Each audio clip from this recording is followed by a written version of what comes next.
Okay. So the purpose of this seminar is basically to introduce the usage of Stata for data analysis.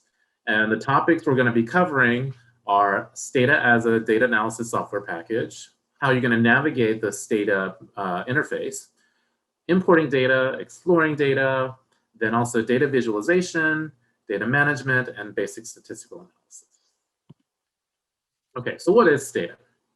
Well, Stata is an easy to use but powerful data analysis package that has really strong capabilities for statistical analysis, of course, data management and manipulation, and data visualization. And so those are the three main areas I want to show you today, a little bit about what Stata can do for each of those three things. Stata offers a wide array of statistical tools that include both standard methods and newer advanced methods. Stata actually does release new versions of Stata almost every year. So you get a lot of new content each year, which is really nice. Some of the reasons why people like using Stata, including me, one of the main reasons is that the command syntax is very compact, which saves you a lot of time. So in order to run a command, you usually have to write less code in Stata than you would in almost any other package. And that's really nice if you don't like writing lines and lines of code. Another really nice thing about Stata is that its syntax is consistent across commands. So it's very easy to learn. The developers of Stata have done a really good job of making sure that how you do one thing in one command is the same way as you would do it in another command. It's very competitive with other software regarding a variety of statistical tools. You'll find mostly what you'll need in Stata, and there's a sizable Stata community out there that writes user-written commands as well. So maybe if you don't see it in the Stata that you buy, you might have some user-written program out there that will meet the needs for your research. Stata does have really good documentation. The people who developed the manuals have done a really good job of describing what each command does, giving examples, and providing formulas and things like that. It has exceptionally strong support for econometric models and methods, and also for complex survey data analysis tools, among other things. Some of the disadvantages of using Stata, and these are not really big deal, but it is limited to one data set in memory at a time. And for those of you that might come from, let's say SAS or R, that might seem strange to you, but it actually is not as limiting as you think. You can always open another instance of Stata to open another data set. In other words, you'll have two Statas open, one with one data set and the other with the other data set, for instance. You can do that and work in those two Statas separately. But what you can't do is have two data sets in one instance of Stata at the same time. But again, it turns out that you get used to this and it's not a problem really for most people. Another disadvantage is that the community is somewhat smaller than other communities like R. So R has a huge community out there. So there's a lot of websites that have help for R, and there's definitely websites that have help for Stata. There just aren't as many. And on the same, along the same lines, there aren't as many people out there writing their own programs to fill gaps in what Stata can do, as opposed to something like R. So you might not be able to find everything you need in Stata, but for the vast majority of people, I think they will be able to. If you're at UCLA, you can order and download Stata directly from their website. If you do, make sure to use the grad plan pricing, which is available to UCLA students. So you can get a discount on Stata if you are a UCLA grad student using this grad plan. There are at least 3 flavors of Stata. One is called IC, one is called SE, and one is called MP. And basically they differ in how large of a data set you can have in each one. So IC is the most limited. SE, you can have larger data sets, and MP, which basically stands for multiprocessor, allows you to have really large data sets. They also differ in the number of processors used and how much they cost. So MP is the most powerful, but it's also the most costly. If you don't want to purchase Stata at UCLA, you can also use the virtual desktop that the library provides. So the virtual desktop, basically you'll log into it and use the software on the library's computers, but you can upload your data sets, for instance. So that's another way you can use data at UCLA. If you need more information, you can look at the linked webpage on our website. Okay. If there's any questions about Stata, go ahead and put them in chat. I'm going to keep moving on. Okay, so now I'm going to talk about Stata's interface. Okay, so for many of you now, the configuration of these various windows might be different on your particular Stata. And so, for instance, this command window, which I'm going to be talking about first, is at the bottom. But for some of you, the command window might be at the top, like it is here. And these variables and properties windows and histories might also be in different places. And I think you can move them around using this window menu, but it does not matter today for the purposes of our seminar. Okay, but the command window is where you can enter commands directly. So whenever you want to just run a command, you can type it directly in the command window. And then in the large window here, it's above, but in my actual Stata, it's below. You'll see the output. So I'm going to, if you want, you don't have to, but if you want, you can go ahead and type this command with me. The first word is web use. Oh, that's a little small. Sorry. Bigger. Is that big enough? I hope so. If not, please let the moderators know and I'll make it even bigger. So I'm typing the command web use, like it's the word web plus use, then auto, comma, clear. And it's not super important if you do this, but if you want to try a command out, you can type it in, hit enter, and then this actually loads a data set that has a bunch of cards in it, basically. But you'll see now that it's populated this variables window, which I'm going to talk about. Oops. Okay. So yes, the variables windows on mine is at the top right. So once you have a data set loaded, the variables in the data set will be listed in this variables window. And if they have any labels, they'll also, the labels will also be displayed. So for instance, in this data set, I have the variable make, and it has the label make and model. So you can give a longer description for the variable name using a label. And these are all displayed. Now, you can click on these, and then this variable will appear in this variables box right here in this properties window. There's a variables box, and you can click on it and you'll get a little bit of information about it. And if you double click a variable, it'll appear in the command window. So if you have a really long variable name, you don't want to type it, you can just double click it and it'll appear in the command window. Okay. Okay, so I think I went over those things.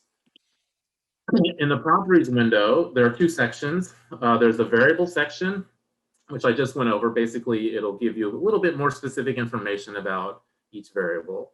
And then there's the data window, and that contains information about the whole data set.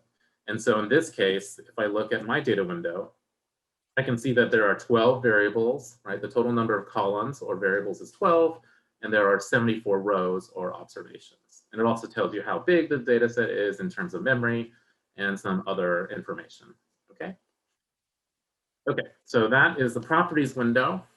And then finally, there is the review window. On my Stata is on the left. And basically, it lists all the commands that you've previously run. Successfully run commands will appear in black, and unsuccessfully run commands will appear in red. So something went wrong if there's a red command in your window. If you want to just rerun a command, you can actually just double click it. So for instance, if I want to rerun this web use auto,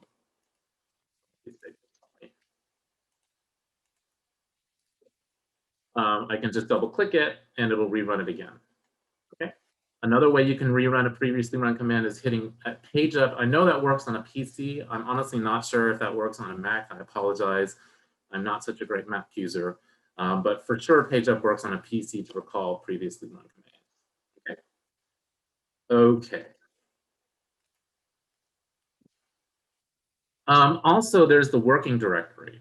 So at the very bottom left, at least on my Stata, it's at the bottom left, you'll see an address on your computer, right? So here, this is a folder or a directory on my computer. And basically, if you try to load a data set without any path, it'll look in this folder first. Also, if you save a data set without a path, it'll put it in this data set as well. But if you want to load a data set that's not in this path, I'm sorry, in this folder, you can, for instance, put the whole path when you load it, or you can change the working directory. And the way you change the working directory is with the command cd, okay? So if you put your, for instance, your code file in a place where you want to save your data sets, you might want to cd or change directory to that new data set. So in my Stata right now, the working directory, it's kind of hard to see, but at the bottom left, it's c:/data. All right, and it can be whatever you want. You can use the cd command to change that anytime. Oops. Oh, there are menus in Stata. So today we're only going to really be talking about coding because the vast majority of people out there that I know and online as well use Stata through coding. But there are menus. And it turns out the menus are actually quite well developed. So you can do a lot with the menus too if you choose to not use the coding. But for the purposes of this seminar, I'm going to only be teaching coding because, again, most of the help you'll find out there is help with coding. But here I show you, you can create a histogram through code, for instance, or you can create a histogram through the menu. Okay, any question about this data interface? Again, if you, whenever I stop like this and ask for any questions, you could feel free to unmute yourself and ask, but don't feel pressure. You can always just ask in chat and then one of the moderators will get to it. Okay, if there's no questions, I'm going to keep going. By the way, I do plan on taking a break at about the halfway point. So maybe around 2:30, there will be a break. So you can anticipate that. All right, the next thing I'm going to be talking about is do files. And one of the things I wanted you to download for today was, in fact, a do file. Right? And do files are scripts of commands. So Stata do files are text files where users can store and run their commands for reuse. This keeps you from having to retype the commands into the command window every time. And this is great for reproducibility, right? If you want to reproduce the exact analysis that you ran before. And it's easier to debug and change commands if you have it recorded. So we always recommend that you use a do file when using Stata.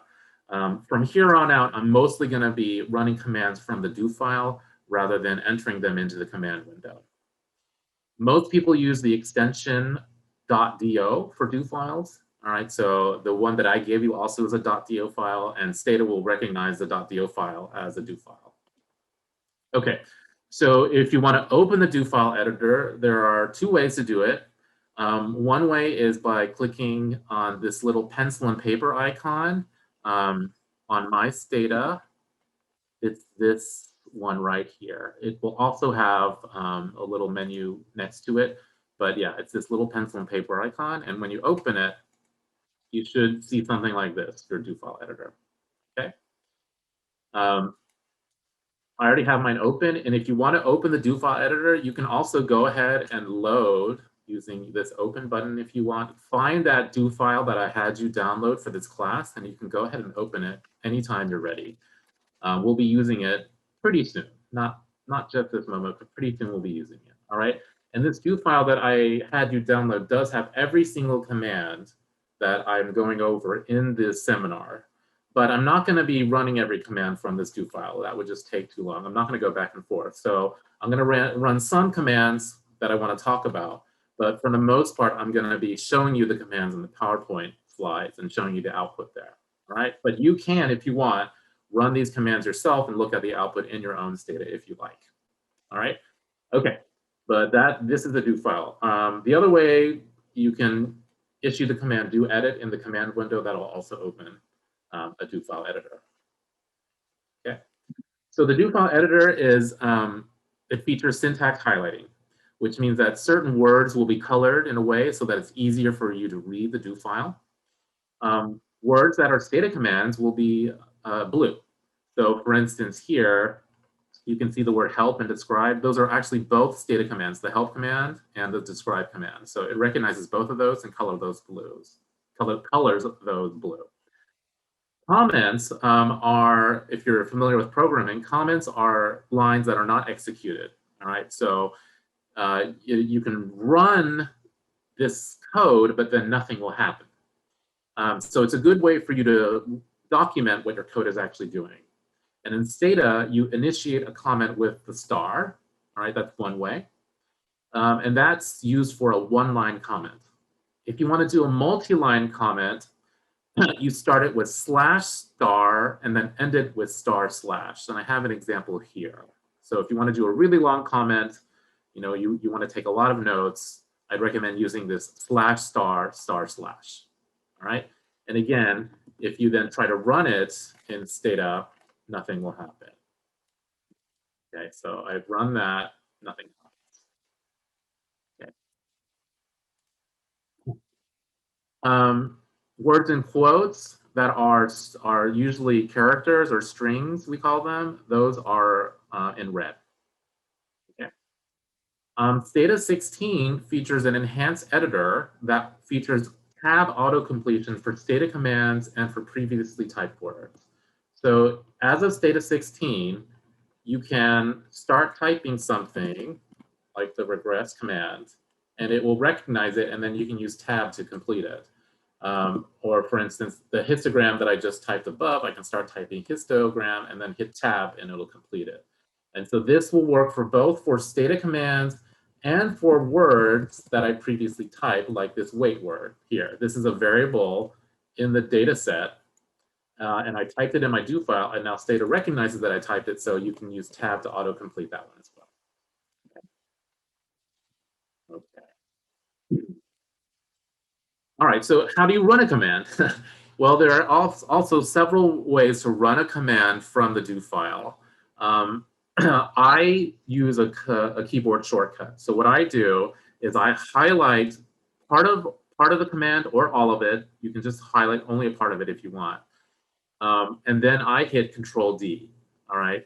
On a Mac, I did look this up. It is Shift Command D on a Mac. All right. And that stands for do.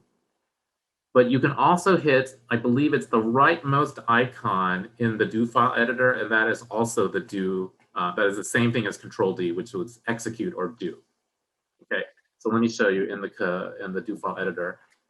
This button right here at the top right is the execute or do. So you would highlight all of it or some of it, and then either hit Control D or hit this button. They do the same thing. Okay. So again, if you want to follow along with the code, you can run each command. But be careful, it might take a lot of going back and forth between Stata and Zoom if you want to do that. So I wouldn't recommend that you necessarily run every single command that I'm going to go over, but if you're interested in the command, you can run it from the do file that I had you down. Okay, oops, I already talked about comments, sorry. I guess I was supposed to talk about it here. But again, use a star for a one-line comment, slash star and star slash for a multi-line comment, and they'll appear in green in the Stata do file. And again, they won't be run. Long lines of do files. This really pertains to releases before Stata 16, but you can still do it in Stata 16. So Stata normally will assume that your command ends on one line. So for instance, this histogram wait command, it assumes that since I have a new line right after wait, oops, sorry, that is the end of the command, okay? But I can put a command on several lines, and one way to do that is to use these slash slash slash called the line join operator in Stata, right? Just 3 slashes. Make sure you put a space before the 3 slashes, all right? And then when you want to run the command, you highlight all of the command, all the lines that command, I'm sorry, you highlight all of the lines that contain parts of that command, and then you'll hit Control D or hit the little do button, okay? But sometimes, yeah, you'll have a really long command, and it might take more than one line. It might take 10 lines or 20 lines for like a graphing command can take a really long, a really large number of lines. And it's usually, you don't want to keep writing all the way to the right because then it just gets ridiculously long. So slash slash slash is very useful for that. Okay, any questions about the do files or do file editors? No? Okay. All right, so we're going to learn how to import data first. As you can see on these blue introductory slides, I put each command that we're going to learn in this section and a short little description. So these are the commands we're going to be learning, and these are the little descriptions. All right. So in Stata, the data files in Stata format are known as DTA files, all right, .dta. So remember, do files are .do. That's where you put your code, and the data is stored in a .dta file. If you in Windows, if you're looking at your one of your folders, and you see a .dta file in there, if you double click it, normally that will open the data set in Stata immediately. Okay, but it will open it in a new instance of Stata, not in the current instance. So a lot of new users make the mistake of double clicking and saying, where is the data? I don't see it, but they aren't checking that there's a new instance of Stata that's being opened. All right, and unfortunately, this results in many Statas being open, so just be careful about how you open it. Okay, if you're opening a file from, for instance, the do file, you'll use the use command. All right, so USE use is how you load Stata data files, .dta files, into Stata. Okay, usually these .dta files will be stored on your hard drive somewhere, but Stata also allows you to load these .dta files over the internet as well using a web address. And so I show you two examples. One example here. Now, this is not a real file. This is just a fake way of specifying a file, though. So, for instance, it's in, let's say, this folder that's called, path/2. There's a Stata data file called myfile.dta. So this is how I would load it, right? This is how you could load a data set over the internet. And that's how we're going to be loading our data for our class today, actually, is through the internet. And so that's loading files. If you want to save a file, you use the save command. Very easy to remember, save. And then you can just give it a name. And notice that I didn't actually have to add .dta here or here. So for the use command, you can, and the save command, you can omit the .dta extension on the Stata data file. All right. Nice little convenience. Another thing I would always recommend is that when you're ready to save your file, add comma replace. And basically that tells Stata that if this file hs0.dta already exists, please replace it with the current data set, right? If you don't add comma replace and hs0 exists, Stata will not save it at all. And so you might forget to save it if you don't add comma replace. So it's usually a good idea just to add comma replace, even if the file doesn't already exist. It will work. It will save the file with comma replace, even if the file does not already exist. Okay. Clearing memory. So because Stata can only have one data set in memory at a time, you have to clear the memory of any data before you load a new data set, right? And you can do this with the command clear. And so just issuing one word clear will clear the data set from memory. So I can just do that right now, for instance. If I just type clear, then the data set will go away. Okay. A nice convenience, though, is that the use command has an option called clear, which will first clear memory before loading this current data set. So normally, as a convention or as a routine, I also always add comma clear whenever I have a use command, because you always want to clear memory when you're loading a data set. So pretty much always add comma clear to use. Stata can read data sets stored in other formats. One of those formats is Excel. You can use the import Excel command to read an Excel data set. An Excel file name is required, again, with the path if it's not in the working directory.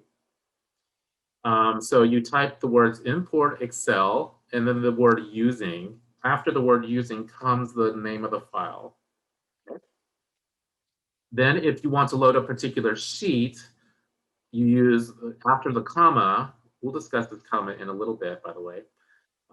You put the keyword sheet, then you put the name of the sheet in quotes. Okay, I have this option first row here. that tells Stata that the first row of this Excel data set contains the names of the variables, right? So if you don't have the names in there, don't use the first row option. But most of the time, you'll have the names as the first row, and then you'll add this first row option. Again, we have clear, again, so that will clear the memory first before loading this Excel file into Stata. We can also import text files, for instance, comma-separated values files, or CSV. Instead of import Excel, we're going to use import delimited, but the syntax is very, very similar. It's going to be the words import delimited, then the keyword using. Using basically, as you can tell, means like I'm about to load a data set. So use or using in Stata speak means basically loading a data set. And so then after the word using, you're going to specify the name of the text file, in this case, a CSV file. Okay. And again, interesting though, you don't need a sheet because there aren't sheets in CSV files, and you don't need the first row. It's assumed that in a CSV file that the first row already has variables names, so you don't need to specify the first row option. Okay. And then we have clear here to clear the memory before loading this CSV file. Now, I showed you how to code importing Excel and importing delimited data sets. And I told you I was going to mostly show you coding, or almost all coding today. But there is one thing that I often do use menus for, and that's for importing. And the main reason is that I don't want to type out a really long path, you know. And so you can use the import menus. So if you go to File, Import, you'll see Excel spreadsheet and text data. That's two of the options for importing. And so, you know, to be honest, that's actually how I usually import files. Luckily, when you do import that way, Stata will print out the code, like the import Excel command or the import delimited command, and then you can just copy it and put it into your do file. And that way you can just run it from the do file from then on. But I often do the first one through the menus. Okay. So if you have data in Excel or a text file, like a CSV file, make sure it has these properties to get it into Stata cleanly. It should be rectangular, meaning that each column, which is a variable, should have the same number of rows, which are observations. All right, so make sure each column has the same number of rows.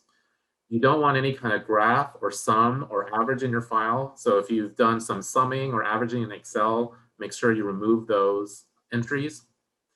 Missing data can be left as blank fields. Like if you're in Excel, you can just leave the cell blank if it's missing. Or in a CSV file, you can just leave the field blank. You can also use missing data codes if you like -999. If you do that, check out the MV decode command. We're not going to be covering it today in today's seminar, but it is a way for you to tell Stata that these numeric codes represent missing values. When you have variable names in the data file that you're going to import into Stata, it's recommended that you keep these variable names to just using alphabetic and numeric characters, and maybe the underscore and the dot are okay as well. But try not to put crazy characters like % signs or $signs. They may not translate to Stata well. And finally, make as many variables numeric as possible. So for most of the estimation commands, Stata is going to want numeric variables. It's not going to want string or character variables. It can't work with those. In a few instances, it can. So sometimes string characters are fine for Stata, but a lot of commands will require that they be numeric, right? So we will go over how to convert a string into a numeric character a little later. Okay, is there any question about importing data into Stata? Yes. You have a question. Did you want to go ahead and ask it? Yeah. Hello, Andy. How are you? I've just got a question about the dot files. How can we import dot files? Like .dat? DAT, yes. I'm not sure that if that's a standard format. Is it just a text file? Yes, that's text file, yeah. If it's a text file, you could use import delimited. It doesn't have to be comma-separated values. You can actually specify which delimiter it is. So if I go to File, Import, Text Data Delimited. Actually, that's not gonna work because you've got too many values on the same line. So I I don't don't know know. what a .dat file is, to be honest. It's like an ASCII. It's like an ASCII file. What's separating the fields?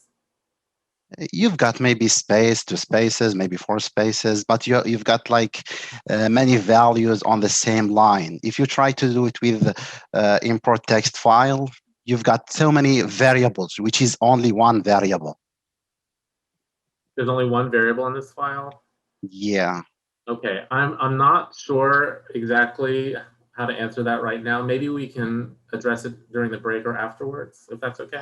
Okay, thank you, Andy. Okay, thank you. I appreciate it. Welcome.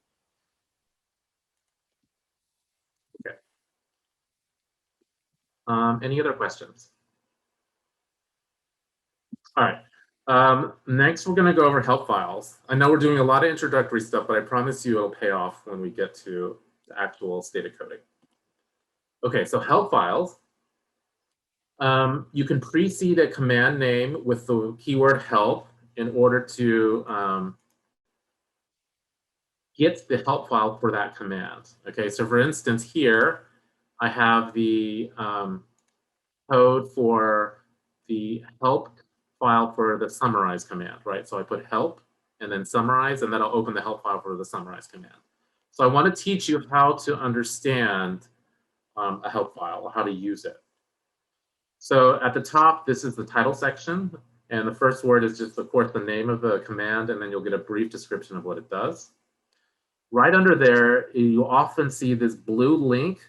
If you click on it, you'll open up a PDF longer entry for this command help file.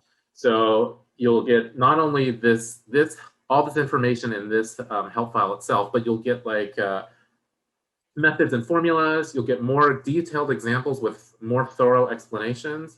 And so if you really need to do a deep dive into how a command works, you can always click on this PDF. I do it all the time. All right. Okay. Then comes the syntax section underneath. All right. And so this is how you read it. The bold words are words that are required. All right. So for instance, to use a summarize command, I have to at least, the very least, use the word summarize. All right. Now there are, as you can see, there's an underlined part of the command name. And the underlined part of the command name is the minimum abbreviation that you need to use in order to use this command. So I could abbreviate summarize all the way down to SU, and Stata will still recognize that. Okay. Then you can see some of these words are italicized. In fact, all the words except for summarize are italicized. And that means those are words that you fill in. Okay. And so var list is a Stata speak basically to mean a list of variable names. And so if I want to summarize a bunch of variables, I just list their names after the word summarize. We're going to go over if and in just a minute. I'm not going to go over weights today at all, but if you have weighted data, you can use the weights. And then you'll see comma options, all right? And then we'll go over options in just a second, but these are all the options here. Now you'll notice that some of these words are bracketed, and that means that they're optional. All right, so the only word that's absolutely required to use summarize is just the summarize word itself, okay, because everything else is bracketed. And if you just issue summarize, basically it'll give you summary statistics for every variable in your data set. But again, bracketed words are optional, and don't type out the brackets. All right, that's just how Stata signifies that it's optional to you in the help file. Okay, then you'll see there's a comma here. And the comma is used to initiate the list of options. So if you want to use any of these options, you'll first put a comma and then list them after that comma. So here we have the options section. And these options will basically change how Stata processes your data or how it outputs its results. All of these things can be changed with options. Again, they always follow the comma here. So any of these options will usually go after this comma. And as you notice, some of the options are also underlined. So you can abbreviate the options too. So for instance, if I wanted summarize detail, I could do SU comma D, and that would be enough to get out a summarize command with tail. Okay. So here are some examples. So summarize is again required. Okay. If I want summary statistics for just variables read and write, for instance, let's say I had variables called read and write, I could put those variables after sum right here. Okay. And then here I have an option in this options list, which goes after a comma. So sum, read, comma, detail. Now notice I abbreviated SUMM. I can use any abbreviation as long as it's longer than SU, right? I can also use SU itself, but SU or anything longer will work for summarize. Okay, I just have been using SUMM for so long that it's kind of my way of abbreviating summarize. Okay, also in a help file, you'll see this also see button, and that can be used to look for commands that are related to this command, right? So if you want to look at the help file for something that is related to summarize, you can click on this also see, and then it'll give you a list of commands that you can look at there. Okay? Okay. Any questions on help files?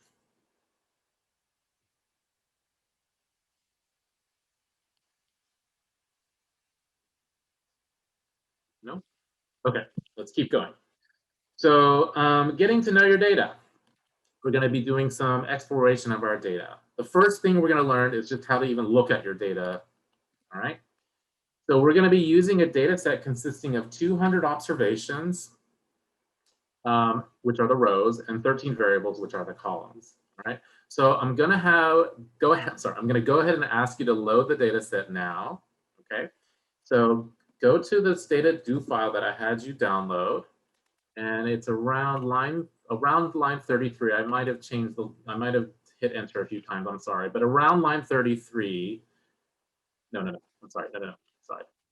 Around line 70, there's this use line right under seminar data set, okay? Remember, to run a line, you highlight some or all of it, okay? And then you hit either Control D if you're on a PC, Command Shift D if you're on a Mac, or you can hit the do button right here, okay? And to check that it works, in your Stata, you should see these variables: gender, ID, race, SES, and school type. Okay, so just run line 70 or around line 70. It should say use HTTPS, blah, blah, blah.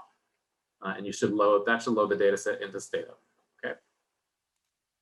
Okay, so as you can see, sorry, I forgot to mention some things, that this data set has 200 observations, right? I'm looking now at the properties window. It has 200 observations and 11 variables. All right, so the variables are the columns, the observations are the rows. We have demographic variables here, so things like gender. In this particular data set, this actual data set is not completely real. It's kind of based on a real data set, but some things are made up. So don't try to make any inferences about the real world based on this data set. You can just think of it as fake. And the student in this data set only identified as one of two genders, all right, in this case. So we're not making any statements about gender either. But here we have gender 1 equals male and gender 2 equals female. We have a race variable, an SES variable, and so on. We also have a bunch of academic test score variables, and they're called read, write, math, science, and social studies. And so they'll just represent scores on these kinds of tests. All right. So hopefully you've already loaded the data set.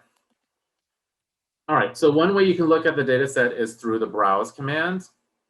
So you can either type the word browse, or you can use the little button, which looks like a little spreadsheet with a magnifying glass on top of it. So here, instead of it's right here, if I click on that, it'll open this spreadsheet style view of Stata. And then I can look directly at my data. So a lot of people like to look at their data like this. And you can also just write out the browse command as well in the command window. And that will also open up the browsing window. Oops. Next to the browse button, there's an edit button. Just be careful with that one. In that case, that's a little different. You can actually go in and alter the values in the data set if you want to using the edit button. So Normally, you don't want to do that. You need to be careful because you can accidentally change a value in your data set without realizing it. So I never edit. I always use browse. Okay. Black columns, when you browse, are numeric variables. Red columns are string variables. Strings are just character variables. And then blue are numeric variables with string labels. So here you'll see a bunch of words in blue, but what you don't see is that underneath there are numeric values. Okay. Another way to look at your data is to use the list command. It prints observations directly to this data console screen. Okay. So if you just use the word list, it'll actually list out every observation and every single variable in your data set. And I don't really recommend you do this, but this is every observation and all variables. But again, it's usually easier to look at your whole data set with browse. So I don't use list to do that. Instead, you might use lists just to look at a few observations or a few variables for a few observations. So you can type list and then a set of variable names if you want to look at only a few variables at a time, or just one variable, for instance. And then in a minute, we're going to learn how to subset observations as well. But this in1/5 says, I just want to look at the first 5 observations, and we'll learn how that works in just a moment. Okay. All right. Yes. Okay, so that is how to view your data. Okay. As I said, we're going to learn now how to subset our data using in and if. Okay. So in is used to select observations by their observation number. All right. So right here, I just showed you, we can list the read and write variable in the first 5 observations using this 1/5. All right. So the syntax is in, then the first observation number slash the last observation number. So if I use 30/100, that would give me observations 30 through 100. You can also use negative numbers, and that means you're going to count from the end. Okay. And then you can also use the key symbol L, which means the last observation. So -10/L means from the 10th observation from the last up until the very last observation. Okay. So here I show an example of displaying the science variable for the last 3 observations, which I get with this -3, which means third observation from the end, /L, which means the very last observation. To be honest, you're not going to use in that much because you don't normally subset by number, but it can be useful if you just want to get a quick snapshot of a few observations. Instead, you'll usually be subsetting your observations or selecting your observations with if. And if selects observations if they meet a certain condition. All right. So for instance, one of those conditions might be gender equals 1, which is male, or math greater than 50. You might want to select all those students that have a math score greater than 50. Okay. Now the if clause is usually placed after the command specification, but before the comma that lists all the options. All right, so that's important. Where do I put it? I put it here. So this is the list command, and I'm listing gender, SES, and math. And I want to list it for just those students who have a math score greater than 70.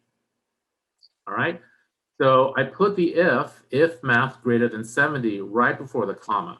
Okay, so it goes after the command specification itself, but before the comma. Just keep that in mind. This clean option just makes the output of list. It takes all the kind of fancy wrapping around it here, like these lines that wrap it around it. It takes all that out. Okay, so if you want to learn how to use Stata's if command, you need to learn, or the if clauses, you need to learn the logical operators. So if you want to check for equality to something, you use double equals, all right, equals equals. If you want to set something equal to something else, you use a single equals.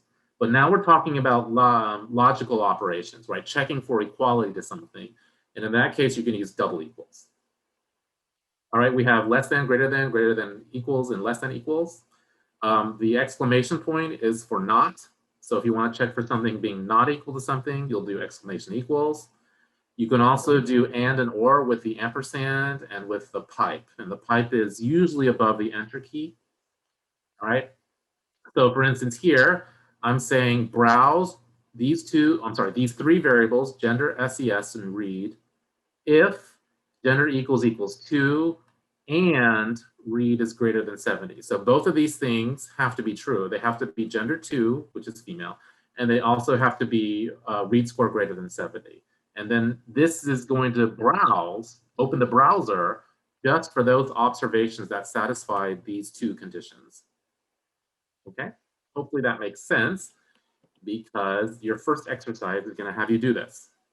Okay, so in your Stata do file that I had you download, at around line 95, you'll find exercise 1. Okay, and in that exercise, what I want you to do is I want you to use the browse command to examine the SES values for students with right score greater than 65. Okay, then use the help file for the browse command to rewrite the command to examine the SES values without their labels. So in the first one, you'll see the SES values labeled. I want you to remove the labels using the help file to browse in the second one. All right, so you'll write 2 browses. The answers are at the bottom of the do file, at the very bottom, but if you want to try, I'm gonna ask that you not look at the solutions at the bottom. All right, but they are there if you get stuck or if you want to go back at any time. And again, the exercise is also written in the do file, and it's around line 95. So I'll give you a couple minutes to go ahead and try that, and then we'll come back and look at the answer together. So here is the exercise. Go ahead and do that.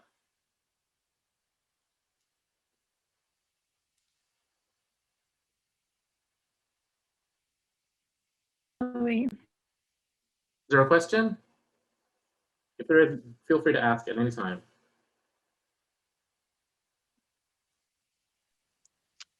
Yes, I have a question. Yes. Actually, there are two commands: Codebook, and we have inspect. What is the difference? What is the difference between the two of them? We're going to go over Codebook later. I don't use the inspect command a lot. I can quickly look at it. Right.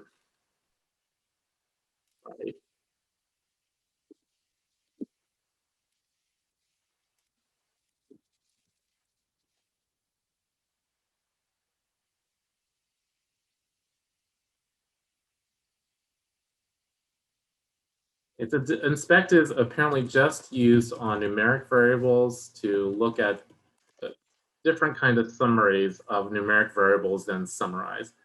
So it looks like you get a little histogram here, and then number of negative values, 0 values, and positive values, kind of thing. It's just another way of looking at a variable, getting some of the variable properties. Codebook, though, is used to look at all variables. I mean, to get more detailed information about variables besides its numeric properties. We'll go over Codebook, but yeah, I don't use inspect ever, to be honest, so this is the first time I've actually used it. If you're having trouble with the exercise, it's okay. Don't feel bad. I'm sorry. Yes. Was there more? No, I said thank you. Okay, you're welcome. You're welcome.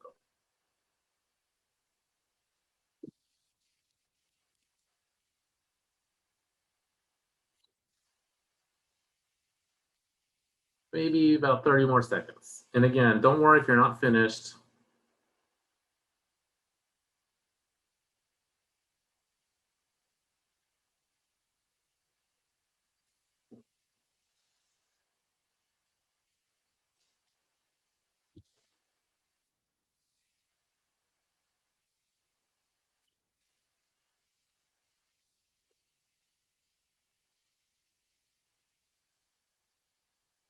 Okay, let's go over this together.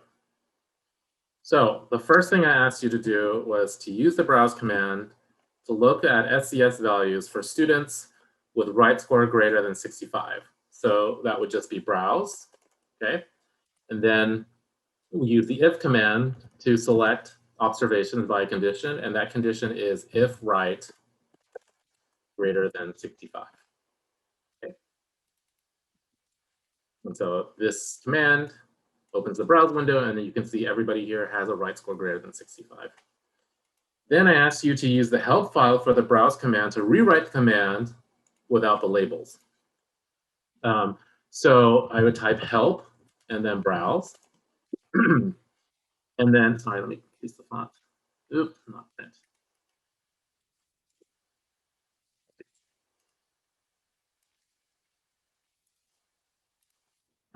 So here you can see that there's actually only one option for browse, and it's called NoLabel. All right, and if you look down in the description, does it actually describe? Yeah, here in the options section, it tells you NoLabel causes the numeric values to be displayed. So I would go back to, sorry, I'm losing my mouse. I'm going to go back to my do file and then write browse if right greater than 65, comma, NoLabel. Okay. Okay, and now these SES values you can see are the numeric values underneath. Okay, so the first command shows their labels. The second command shows their numeric values. Okay. All right. Moving on. So now we're going to explore our data with some commands, Codebook, Summarize, and Tabulate. So there was just a question about Codebook, so we're about to go over it. We always recommend you explore your data before actually going in and diving in to do analysis. So take some time to get to know your variables, get to know the demographics of your subjects, look at the distributions of key variables. You can also look for errors in your variables. So Codebook is one way to inspect variable values. And for all variables, Codebook will give you the number of unique and missing values. For numeric variables, it will give you range, quantiles, means, and standard deviations. For continuous variables, for numeric discrete variables, it will give you frequencies. Then for string variables, it will also give you frequencies. So how much does each string value appear? And it'll also give you warnings about leading and trailing blanks. So I'm going to go ahead and, since the output's really small here, I'm going to go look at this in Stata. Okay, so I'm going to run this Codebook line right here. And then when I go to Stata, the read is a continuous numeric variable. So you can see I get things like the range, the number of unique values, the mean and standard deviation, and then like percentiles. Gender is a discrete numeric variable. It has two values, 1 and 2, and here it'll give you frequencies instead, right? So Stata kind of recognizes what kind of variable it is. It guesses what kind of variable it is, and then it changes the output of Codebook accordingly. PRG type is a string variable, and it has these three values, academic, general, and vocational, or vocational, and then it gives you the frequencies of each of those. So I hope that answered the previous question about how inspect and Codebook are different. So inspect gives you this kind of numeric summary. Codebook gives you that kind of numeric summary, and inspect gives you something more like this, which is different. Okay, so that's Codebook. Basically, you just type Codebook and all the variables you want. Again, you can also type Codebook and no variables, and that will give you the Codebook for every single variable in your data set.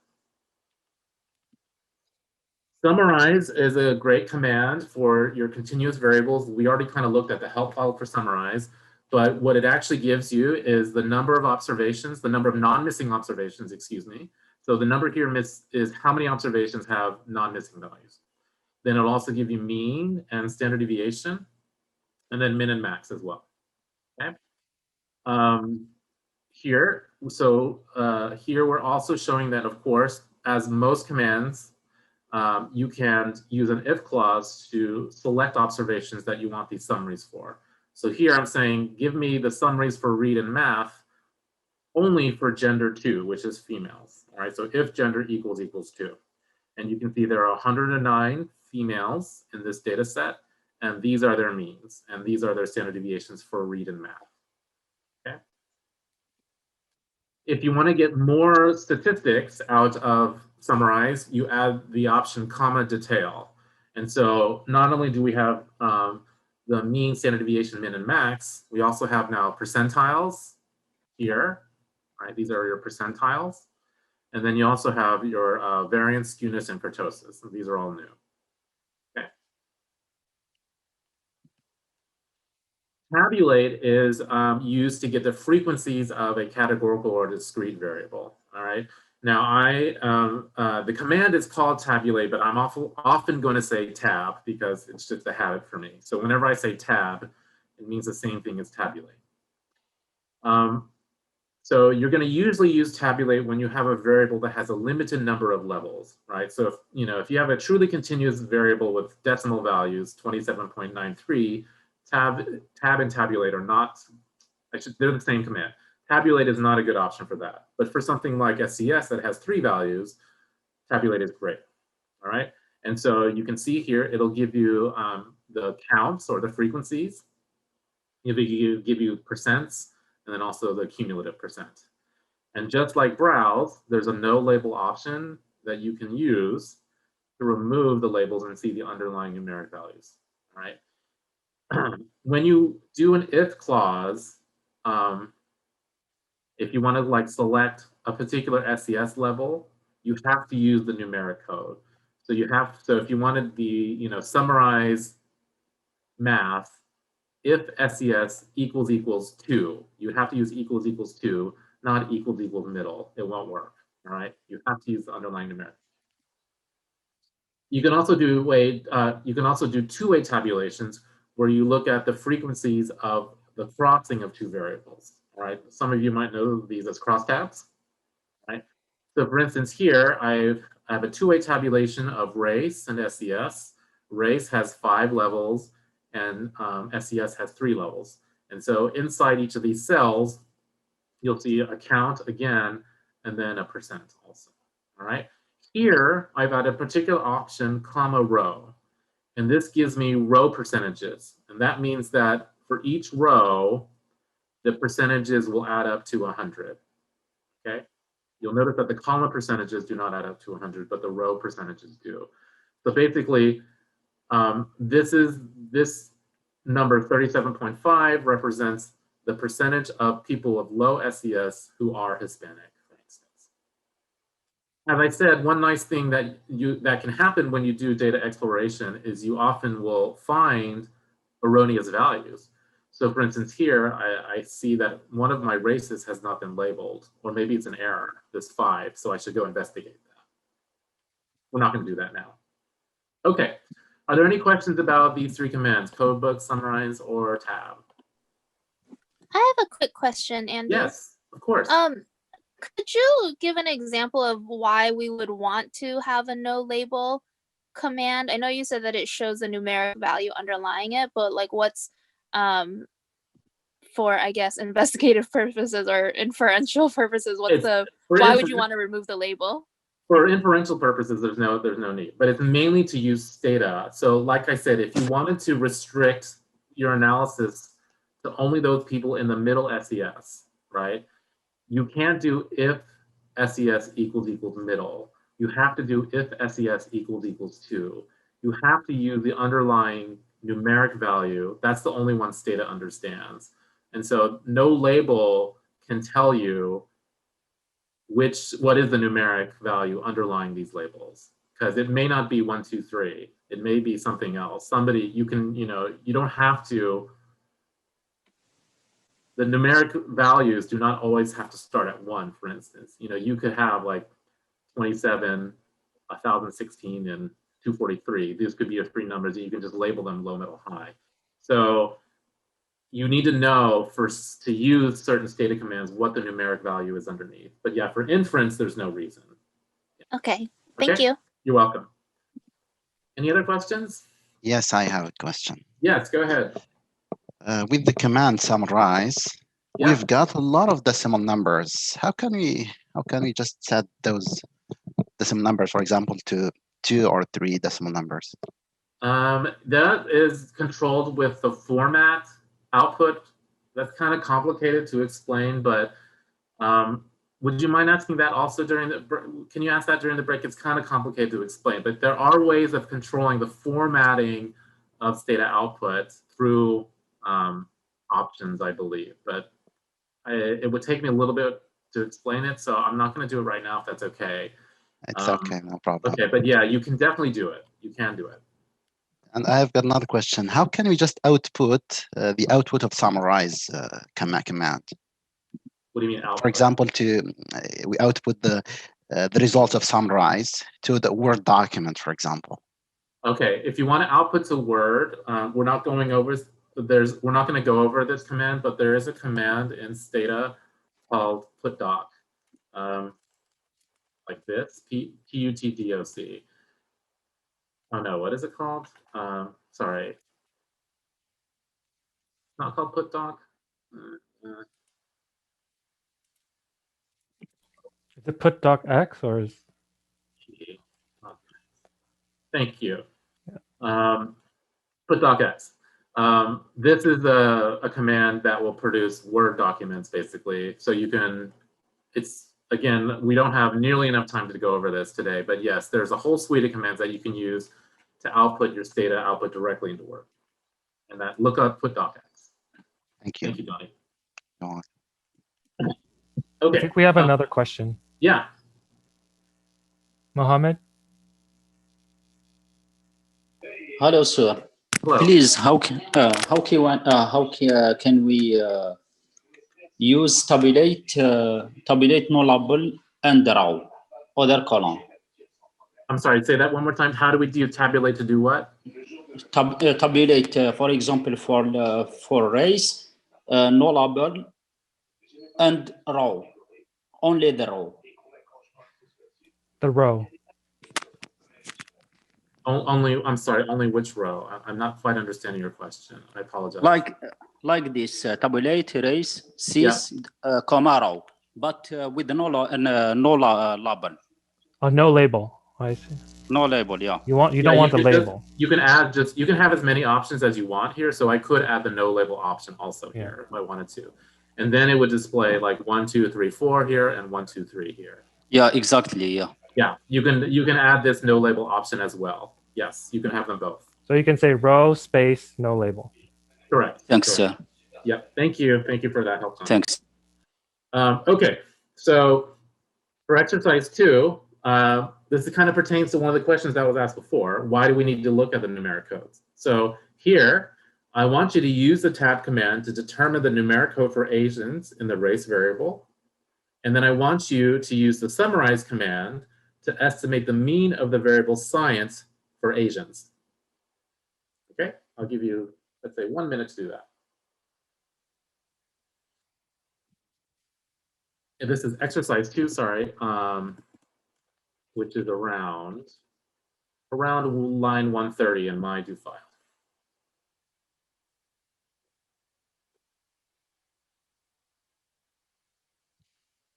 So use the tab command to determine what is the numeric code for Asians in the race variable, and then summarize the variable science for Asians.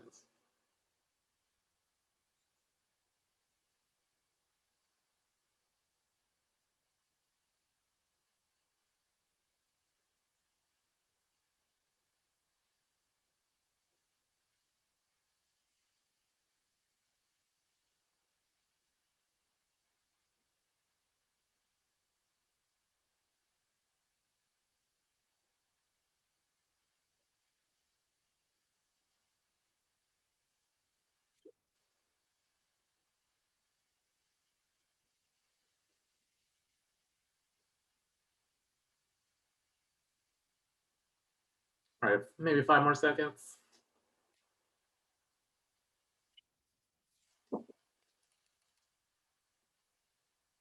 All right, let's try this out. So the first one was use the tab command to find out the numeric code for Asian. So you first might want to just try tab race just to see where Asian is relative in the table. So I see Asian is second. Then I'll do tab race comma no label, right, to find out the underlying label. And I can see that the second row is indeed a 2. So that's what you're going to have to use to code for Asians, right? So I'm going to do summarize. I'm going to abbreviate to sum. I could actually abbreviate it to SU. I'm going to type it out. Summarize science if race equals 2, right? What I'm saying won't work, I believe, is this. This is the label. This usually won't work. Yeah. What you can do, though, what you do instead is use the underlying numeric value. And now this is the mean of science for Asia. Okay. All right. Let's move on. The next section is data visualization. We're going to get to graphs. Cool. All right. So I'm just going to give you a few examples. There are a lot more graph types in Stata than these, but these are the ones I commonly use and I commonly see other people using. So data visualization is the representation of your data in visual formats such as graphs, right? And so they help us to gain information about the distributions of variables and the relationships among variables quickly through visual inspection. They're great for exploring your data to familiarize yourself with the distributions, but they can also be used to present the results of statistical analysis. So they can be used before the analysis or after the analysis or during. So histograms are commonly used to inspect the distribution of continuous variables usually, all right? And the command is very simple. It's just a histogram and then write. I'm sorry, and then the name of the variable. So here, for instance, we're showing you a histogram for the variable right. There are, of course, lots and lots of options for each graph command. We don't have the time today to go over almost any of them. But just to show you, for instance, one of the very common options used with the histogram is the normal option, which will overlay a normal density curve on top so you can kind of get an idea of how normal looking your histogram is. You can also specify the width of the bins for the histogram with the option width. Okay. Box plots are another commonly used graphing graph to look at the distributions of variables. For instance, they display the middle line in the box plot is the median, and like the top line and the bottom line, or this is the 25th percentile, this is the 75th percentile. So this whole thing is known as the interquartile range. Again, we don't have the time or the scope today to discuss what box plots are, but if you're interested, the command is graph box, and then you can list one or more variables, and it'll produce a box plot of that variable. The scatter plot is, one of the, one of the main workforces of statistical plotting. Basically, it'll show you the relationship between two continuous variables. The syntax is scatter, var1, var2. var1 is going to be placed on the y-axis. So this may not be intuitive for some of you. Some of you will think of x going first, but for Stata, y goes first for scatter. Right? And then var2 will be placed on the x-axis. So here, scatter, write, read. We'll put write on the y-axis and then read on the x-axis. Bar graphs are often used to visualize frequencies of variables, so counts of how many observations fall into each level of a categorical variable. We're going to use the command graph bar to do this. The syntax for graph bar is a little different, kind of tricky to understand. So I'm just going to show you one example. If you want to display the counts of the levels of each of a variable, you can use this syntax. So you type out the words graph and then bar. In parentheses, you're going to put the word count, comma, and then the word over, and then in parentheses, the name of the variable whose counts you want. So here I have an example of graph bar and then count in parentheses, comma, over, and then the variable name SES. So I'm going to get counts of each level of SES displayed. All right, so this matches that tabulate that we did previously. You can have two-way bar graphs where you are where you're graphing the crossing of two variables. All right, so here I have two over options. One has SES and one has gender. And so now these bars represent how many observations fall into each group formed by SES and gender. And there are 6 groups. There are 3 SES levels and 2 genders. So these 1 and 2 represent the gender. And then I do as Y bars. And this as Y bars option will color the bars according to the first over variable. All right, so these bars are colored by SES. So now this bar represents gender 1, which is male, and low SES. So we have about 15 people, 15 males in the low SES class. Okay, and then finally, there is two-way command, and the two-way command is used to produce layered graphics, where you have one graph overlaid on top of another graph, and you can overlay basically as many graphs as you want. It may not look good, but you can do it. And so the general syntax is you start with the word two-way, and then in parentheses, you put a particular plot type and then the variables that go for this plot type. And then you can put another set of parentheses and then a second plot. And this could be the same plot type as the first one, or it could be a different plot type, all right? And it could be the same 2 y variables and the same 2 x variables, or they could be different, all right? There are a lot of options available with two-way. So it's just a very flexible way of producing layered graphics. And so if I look at the help file for two-way, these are all the plots that can be used in a two-way plot. So I can, overlay a line plot on top of a scatter plot. And as you can see, there are quite a few, all right? Now, not all of these are going to make sense together, but there are a lot of options for you, right? So let me show you a couple examples. One example is where I have a scatter plot and then a low S plot on top. And the low S plot is basically kind of like a best fit curve. So try to find like a best fit curve for these data. And so again, the syntax is the keyword two-way, and then the first plot is a scatter plot of write on the y-axis and read on the x-axis. Okay, so that's the scatter plot underneath. And then on top of that, I put a low S plot, which does a best fit curve between write and read, and that's the red line on top of it here. Okay, and I could add more. I could add more parentheses with more plot types and more variables. But again, it may not make sense, especially to change the variable names, because you're then plotting multiple variables to y and multiple variables to x. So normally the y bars will actually be the same and the x bars will be the same, but you can change the plot type. There's a second use of two-way, and that's to do plotting by groups, where you want to, like, for instance, change the color of the data points by group. So for instance, here, I do a scatter plot of write versus read for gender 1, and I color it blue. And then do a scatter plot for gender 2, and I color it red. Okay? And this is really the way that you do this kind of color variation by group in Stata. You do it through two-way, and you graph one group first, and then you graph the other group next. And then I could keep doing this if I had, a variable that had 5 groups. I would maybe need 5 of these scatter commands, each of them with a different if clause, and then each of them with a different color specification. So M color controls the color of the data points, 1 blue, 1 red. All right.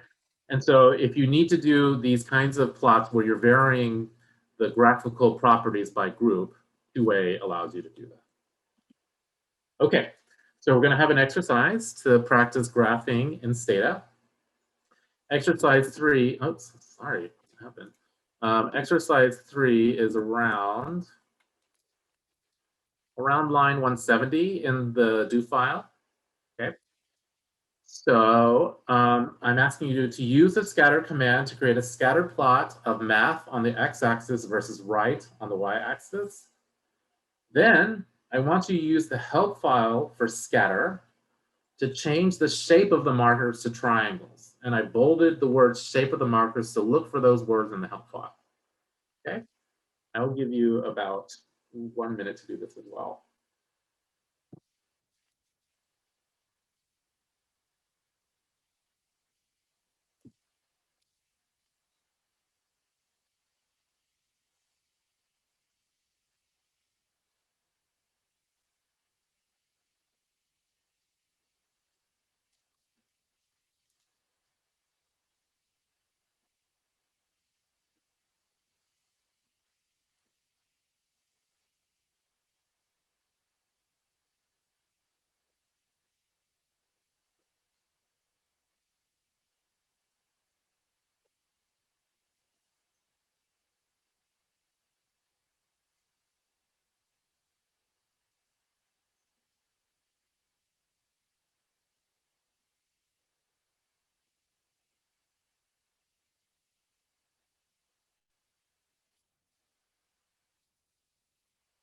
Let's take about maybe 20 more seconds.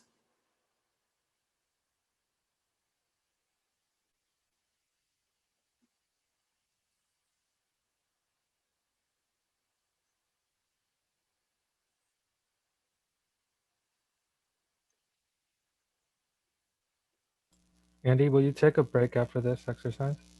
I can if it's a good time for people. I think so. Okay.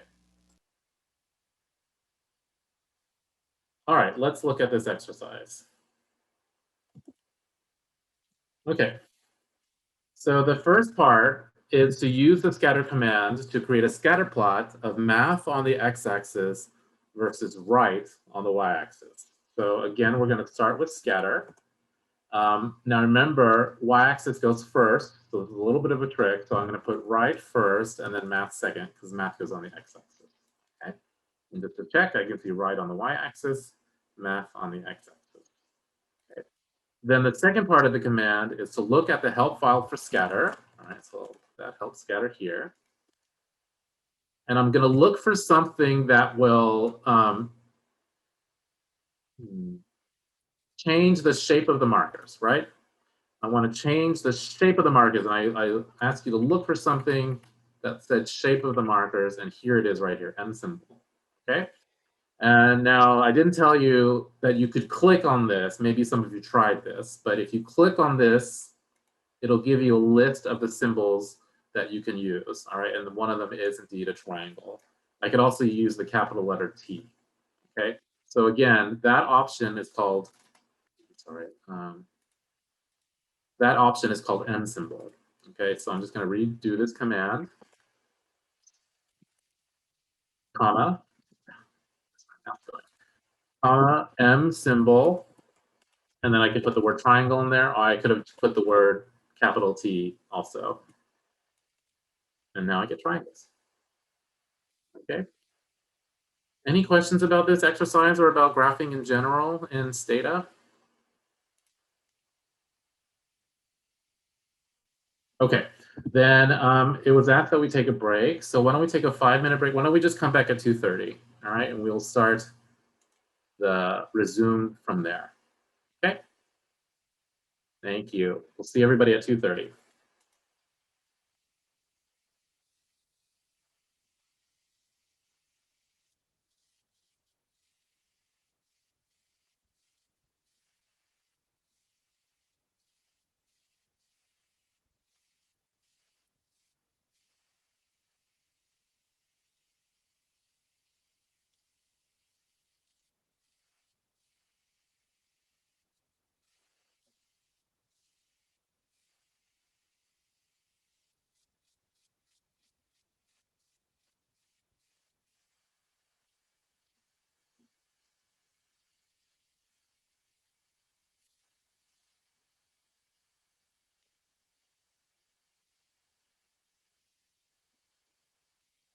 Grace, you did download the file, right? Yeah, I have it on my desktop, but I'm like every time I go to like do file, or I just go to file and then I go to open do file, it's not showing up. I don't know if it's because I have a Mac and it's like not recognizing it, or Okay. Now, let me share screens real fast. So let me make sure you're opening it from the right place. Okay. So, and maybe I should have said this. Don't try to open it from here, from the main Stata window. If you try to open from here, it'll try to open a data file. Try to open the do file from here, from inside the do file editor. Then it will list the do files. Okay, so I'm on the do file editor. And then you click open. Yeah. And do you see the do file wherever you said the desktop maybe? It should look like this with .do.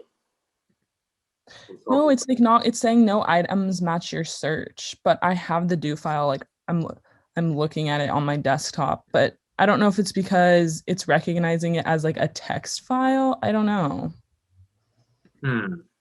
Does it say do files on the bottom right here? Yes, it does. But it doesn't see it, like intro_stata.do? No, it says no items match your search on desktop, even on like documents. It says no items match your search. But then even when I go to like the Finder in my Mac, I can see it as like the most recent. It says intro stata.do. What happens if you just double click it? It opens up as a text edit, which is like a kind of file in Mac. Grace, are you able to Oh. just copy from the text edit and paste it? Yeah, can you do Into that? the do? Yeah, let me see, because I tried that and it just gave me like that sound that like Macs do when like trying That to should do. work because it's just a text file. Okay, let me see if I can try that again. And I'm gonna go run and take a break. I'll be right back. Okay, thank you. Yeah, Grace, I feel like it's a problem with your installation because that's not very common.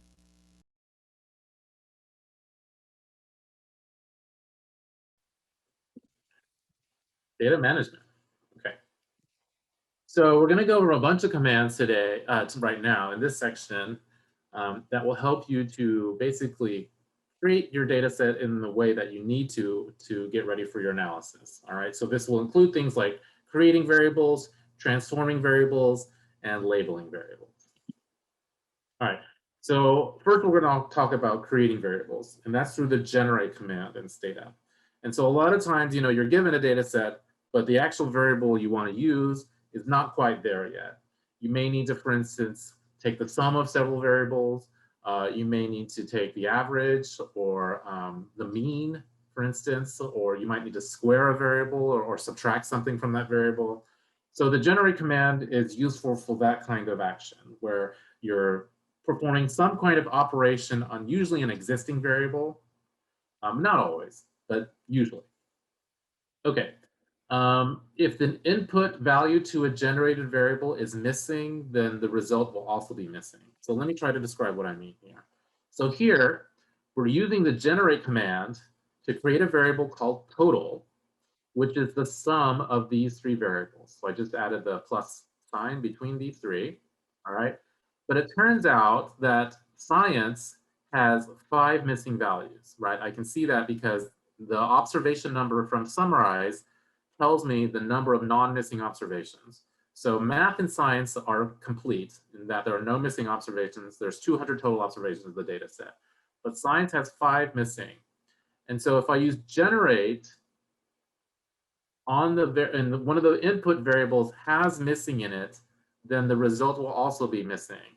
And so those 5 observations where science is missing, total will also be missing. Okay. So generate, and then you put the new variable name, usually in equals, and then some operation on other variables. It doesn't have to be. You could set it to a constant like 1. I could create a variable that's just a 1, for instance, if I wanted to. But that's how you do it with generate. A quick note about missing values. So missing numeric values in Stata are represented by a dot. All right. So if I were to, for instance, output math, science, social studies, if science equals dot is missing. So you can see that there are dots here also. And these are the 5 observations in the data set where science is missing. Science is a numeric variable, so it will have a dot for missing, but string variables are missing values for string variables are represented by quotes with nothing inside or empty quotes. All right, so just quote.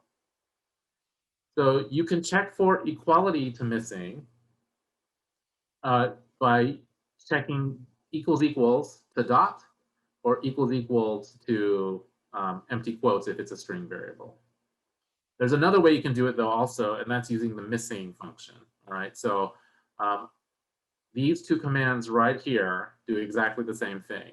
They list the observations for these 3 variables where science is missing. So here I do science equals dot. Remember, equals is used to check for equality. A single equals is used to set something equal to something else. Okay. Another way for me to check for missing, though, is to use the missing function. So here I do if missing and then science inside. All right. That actually checks for, there's more than one kind of missing in Stata. I'm not going to go over this at all, but there's like .A, .B, .C. If you want different kinds of missing, like maybe one of them is did not respond and one of them is dropout, or something like that. If you want different kinds of missing, you can do that in Stata. But here, this missing function will check for any kind of missing including regular old missing, which is dot. Okay, so that's missing values. The flip side to generate is not a flip side, I don't know. Another command that often follows generate is called replace. And replace is used, as the name suggests, to replace the values of an existing variable. So the variable should already exist if you're using replace. And you're usually going to use it with if to replace the values for certain observations. Okay, so remember that total variable was created as the sum of math, science, and social studies, but 5 missing values were generated because 5 values of science are missing. Well, let's say I wanted to, if science is missing, I wanted to create a total that's just math and social studies then, right? So what I can do is I can use a replace statement where I say replace, then this is now an existing variable, not a new variable. When I was doing gen, this was a new variable, but with replaced, it's an existing variable. And then I say just replace it with the sum of math and social studies, not science, if science is missing. And then when I run this, and then I do the summarized total, you'll notice that now it has 0 missing observations, right? Because for those 5 where this is missing, the total value is now just the sum of math and social studies. Okay, so replace replaces the values of an existing variable, generate to create new values for a new variable. There's another command that can also generate variables, and it's called egen. So if you want to generate a variable from scratch, you're usually going to use either generate or egen. And you use egen, which stands for extended generate, when you need to use a function on a variable. So there are lots of different functions available for egen. Some of these are statistical functions that accept multiple variables as arguments. So for instance, you might want to create a variable that's the mean of other variables. That's what I'm doing for this first example. So egen, mean test is a new variable name, okay, equals, this is the name of one of the egen functions, row mean. And basically, it'll take the mean of these 4 variables for each observation, all right? And so you'll get a new variable mean test, which just is the average of these 4 for each observation. Some other egen functions, they may accept a single variable, but they don't perform like a simple arithmetic operation like add or subtract. For instance, you might want to standardize a variable, right? Which by standardize, I mean you're going to subtract the mean and divide by the standard deviation, right? Or create a z-score out of it. Some of you might know by that. So you can do that with egen. Again, we put egen, the name of the new variable. Here I'm creating a variable called zread, and it equals the std function is the standardized function, and then I put the read variable in there. So now zread is the standardized version of read, and you can see that it has a mean 0 and the standard deviation of 1, which is what we expect for our standardized variables. So if you look at the help file for egen, you'll see that there's a long list of functions that are available for you to use. So like these any counts, you can look for whether any of several variables contains a particular value, for instance. You can use the cut function to create a categorical variable from a continuous variable by breaking it into several intervals, for instance. There's a grouping variable that you can use to combine 2 categorical variables into a single variable that crosses them. Mean, medians, and standard deviations of several variables. There are a lot of egen functions. So if you don't find the function you need in here, you might have to look somewhere else completely, because these are your 2 main options. Generate and egen usually are going to be enough for you to create most of your variables in your data set. Okay. Rename and recode. Rename is just used to change the name of a variable, all right? And the syntax is rename, old name, and then new name, all right? So in general in Stata, old will come first, new will come second, right? So here, I'm gonna rename the variable gender into female, all right? So that is in fact gonna change this variable, this existing variable gender, and just change its name to female. Then I'm going to use the recode function to change the values, right? From an old value to a new value. And the syntax is recode, excuse me. And then in parentheses, you put old value equals new value. And then another set of parentheses for another old value and then another new value. And you can have as many as you want here. So for instance, the old gender variable was 1 and 2. Okay. So with this recode function, I am saying recode the old value of 1 into a 0 and recode the old value of 2 into a 1. So the new female variable will have a 0 where gender had a 1, and we'll have a 1 where gender had a 2. Okay, so now the two values of female are 0 and 1. So this is a very easy way to recode values in Stata. You can actually put many different old values in front here. There are ways of doing it. Look into the help file for recode on how to do that. But for instance, if I want to recode 1, 3, 5, and 7 as a 0, I could put all of those numbers here, for instance. Question. Yes. And when you record the variable, Mm-hmm.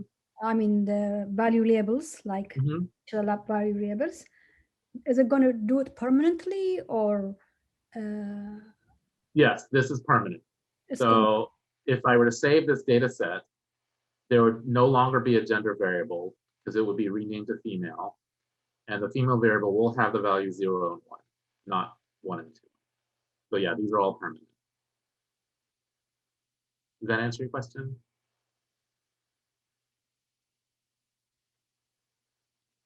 I'm going to take that as a yes. But if you have further, if you want to follow up, feel free, or you can ask in chat also. One nice thing, so one of the reasons that we do this recoding is that gender 1 and 2, unless it's labeled, it's not clear what a 1 is and what a 2 is on gender. But when we have a 0, 1 variable, usually 0 means not and 1 means, well, 0 means false and 1 means true. So here, 1 would usually mean that you're female, and in this case, a 0 means that you're male. Right? So 0, 1 variables are usually clear in their meaning, whereas 1, 2 variables are not. Okay, labeling variables. So you want to give your variables names that are meaningful so that you can look at that variable name and say, hey, I know what that means. But sometimes you want a longer description for your variable, especially like maybe in a graph or in one of your output tables. Or maybe you just have a lot of variables and you can't remember what they all mean. The labeled variable function can help you here. So labeled variable gives a longer description to a variable's name. And sometimes this new variable label will then be used in a graph or in some output. So here, I'll give you an example where we're labeling the variables math and school type. So it's just the word label variable. And then in quotes, you put the long label, right? So here I'm saying math is 9th grade math score. Here I'm saying SCH type is public or private school. Okay, and as I said, then sometimes this will appear in the output. So now here on the histogram, you can see instead of saying math, it says 9th grade math score, right? And similarly, if I look at tab of school type, or tabulate of school type, here, before it was labeled, it would put SCHTYP right here. But now that it's labeled, it puts the actual label public school instead, okay? So that's labeling the variable, but you can also label the values, okay? So, here, as we saw in school type, its values were 1 and 2. Well, we're not sure which one is public and which one is private just by looking at the numbers. So if you want to label the values, you can also do that in Stata, and it takes a couple steps. The first step is you use label define, okay? And you put the words label define, and then comes the name of the label that you're about to create. So you have to name this label that the set of labels, I should say. The set of labels you give a name with label name. And then you put the number, and then the label after it, and then another number, and then another label, and as many as you need. So for school type, I only have 2 values, 1 and 2. So this is how label define is going to work. So I put the word label, the word define, And then the name of the label right here is pub pri, okay? And then I say a 1 will have the label public, and then a 2 will have the label private. Okay, so that defines the set of value labels. Then I have to apply these value labels to a variable. And that is done with the command label values. So here the syntax is label values, then the name of the variable who you want to label, whose values you want to label, and then the name of the label set. Okay, so here we created the label set pub pri. So I'm saying apply the pub pri value labels to this school type variable. Now when I tab school type, it uses the value labels as well. So this right here on the top is the variable label that we created with label variable. And then these two value labels we created with 2 steps, label define and label values. Any questions on labeling values? I know it's a little complicated.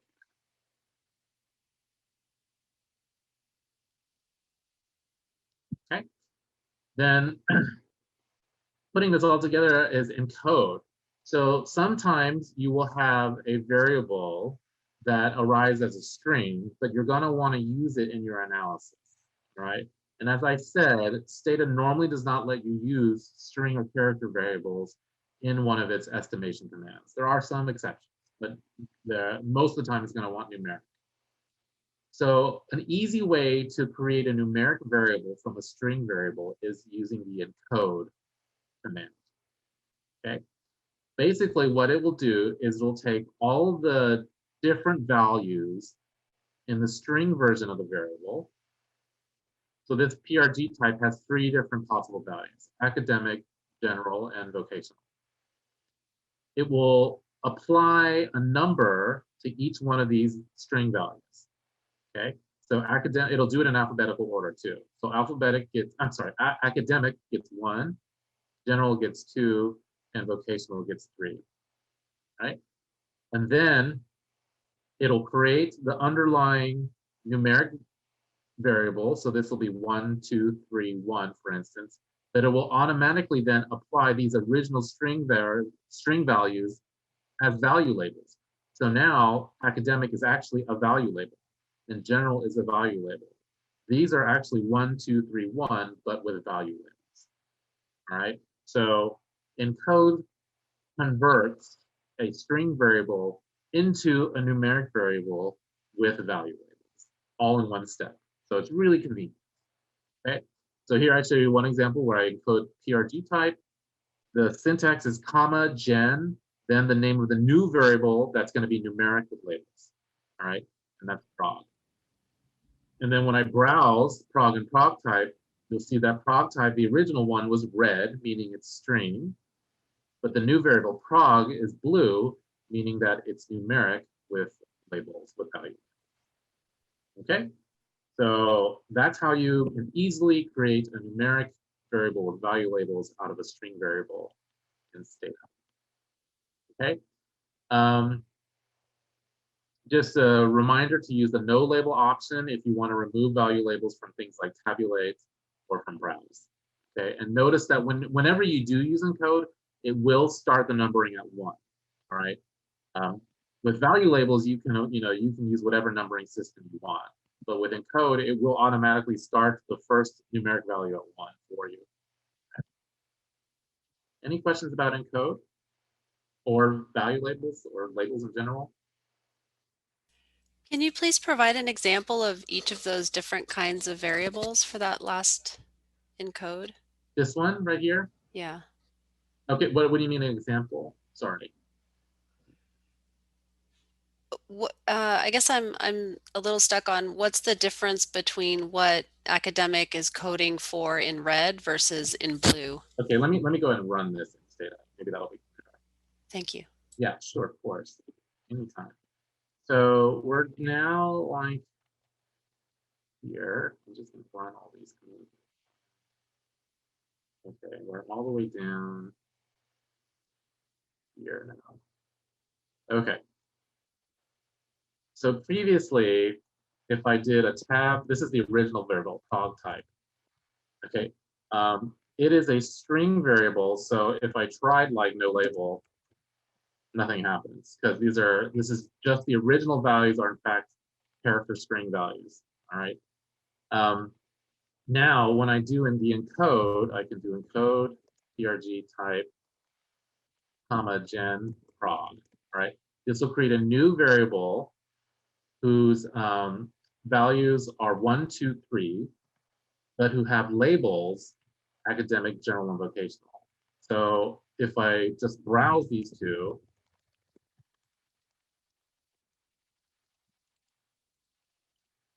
this is what it looks like.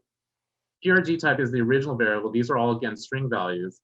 This is blue, which means that there's actually underlying numeric values underneath. So if I do the same browse, but with no label, you'll see that there are numbers underneath. All right, but these numbers have been labeled.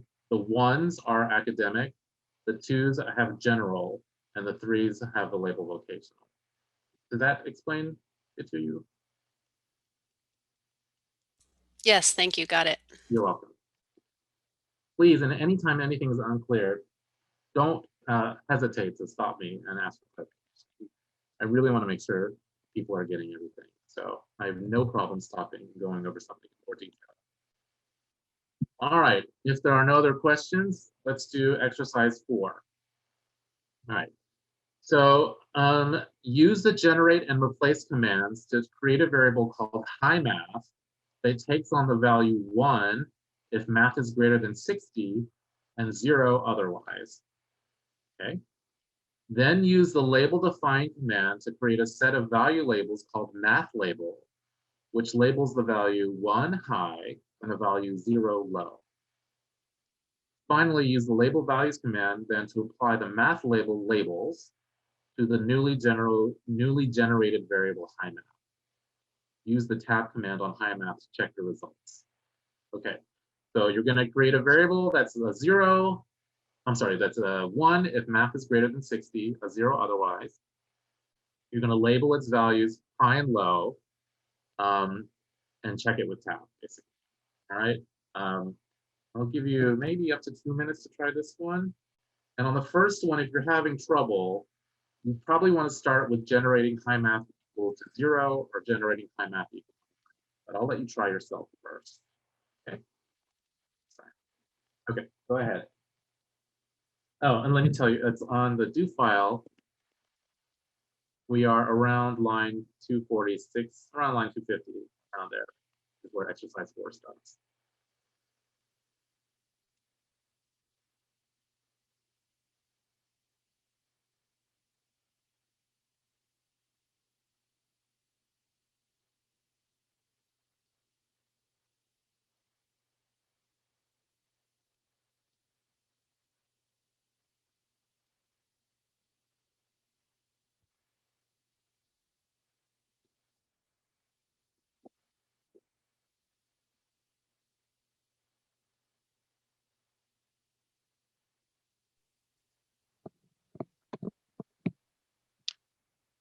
Andy, I have a question. Yeah, go ahead. Actually, it's not about this exercise. It's Okay. about scatter plot. Okay. When we do a scatter plot and with a fitted line, linear regression, is there a way to put the estimated equation on top of that graph? Yes. In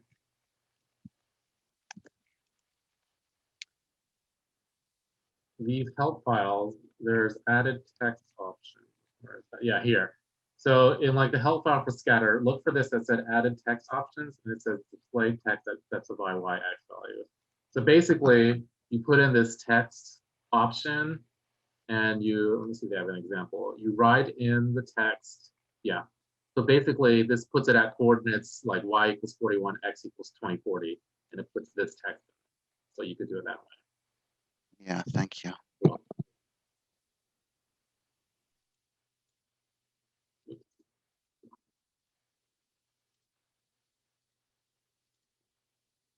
All right, just like 15 more seconds.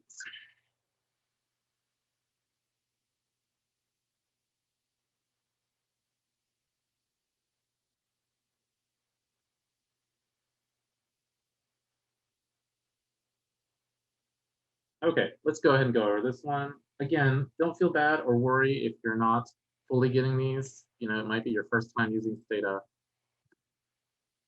No problem. All right, the first part is maybe the hardest part. And there are several ways you could have done the first step. So if you didn't do it the way I did, if it works, don't worry about it. Be happy with your result. So an easy way of doing this is just by starting with generate, and I would say generate high math equals 0. Okay, so first that will make everybody have high math equal to 0. So the entire high math variable will just be zeros. Okay, then though I'm going to use replace, and I say replace high math equals 1, right? When math, if math is greater than 60, right? So now you can even state it tells you 44 people basically have a math greater than 60. Okay. Then I'm going to use label define to create a set of labels called math label. All right, so I say label define, and then the name of the label is math label. And then the value 1 takes high and the value 0 takes low. So I'm going to do 0 low and 1. I think quotes are optional on these value labels. You can put them and Stata will be fine, but I think you can also omit them and Stata will understand. And then finally, I use the label values command to apply this newly generated labels. So it goes label values, then the name of the variable first. So high math, then the name of the label set, which is math. Okay. So we'll go ahead and run those two commands. So far, everything looks good, right? As long as you see black on the commands, that means it ran without error. And then I'm going to use the tab command on my newly generated high math variable to look at the results. Looks good. So did it not run that? Oh. Andy, I think you have a typo on 257 with mathable. Oh, thank you. Thank you very much. Thank you. That's right. Thank you. Good catch. Yes. So obviously I expected something else, and the reason why that failed the first time is because I didn't put the L here. So Stata didn't actually complain and say there's no such thing as math label or mathable. So good catch. Thank you. I appreciate that. Okay. That is exercise 4. All right. Okay, we're doing well. All right, so now we're going to talk about performing the operations on the whole data set. So like keeping variables and dropping observations, and sorting. Okay, so we're about to make some changes to the data set that cannot be easily reversed. So I'm going to recommend, if you've been following along in the code, that you go ahead and save right now. The save is right under the last exercise we did. So if you just run this, you can. It's totally optional, but I'm just showing you that whenever you're about to do keeping and dropping observations and variables, I highly recommend that you save first because it'll be hard to reverse it. Okay. So I saved it first. Now, first I'm going to talk about variables. So if I want to maybe drop some variables from the data set, I can use keep and drop. Keep, as the name suggests, basically tells Stata to keep just these variables, drop everything else.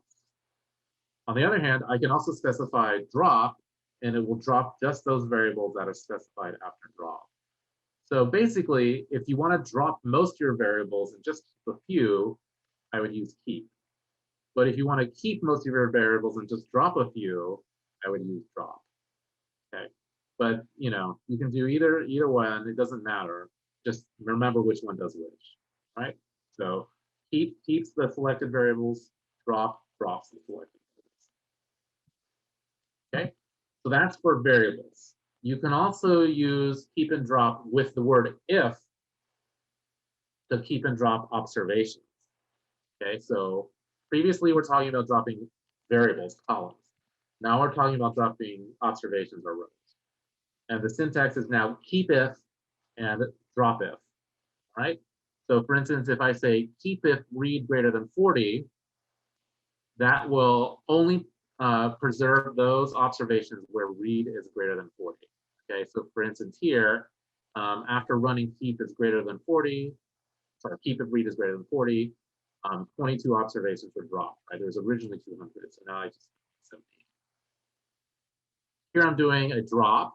This says drop the observations if math is less than 30 or math is greater than 70. So drop any observation that falls outside of the range 30 to 70 for math. Okay. And then when I did that, I lost another 10 observations.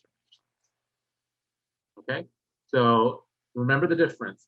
Keep and drop are for variables. Keep if and drop if are for observations. Okay. Sort is used to sort the data by one or more observations. And this is a sort in ascending order.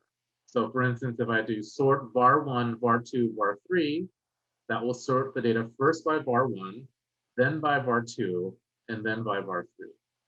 Okay. So here I say sort by, oh, I'm just sorry. Here I'm just looking at the first 5 observations for ID, read, and okay. Then let's say I do the command sort, read, map. That will first sort the observations by read and then by map. So you can see that they're first sorted by read, and then within the same value of read, you can see that they've been sorted by map. Okay. If you need to do a descending sort, notice again that regular sort just does ascending sorts from lowest to highest.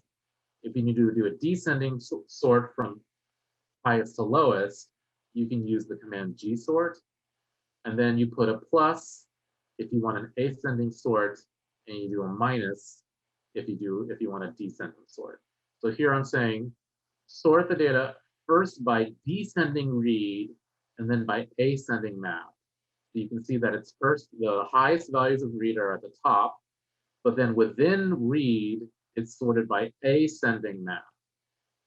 Okay, so gsort allows you to sort in both directions. Sort only in ascending.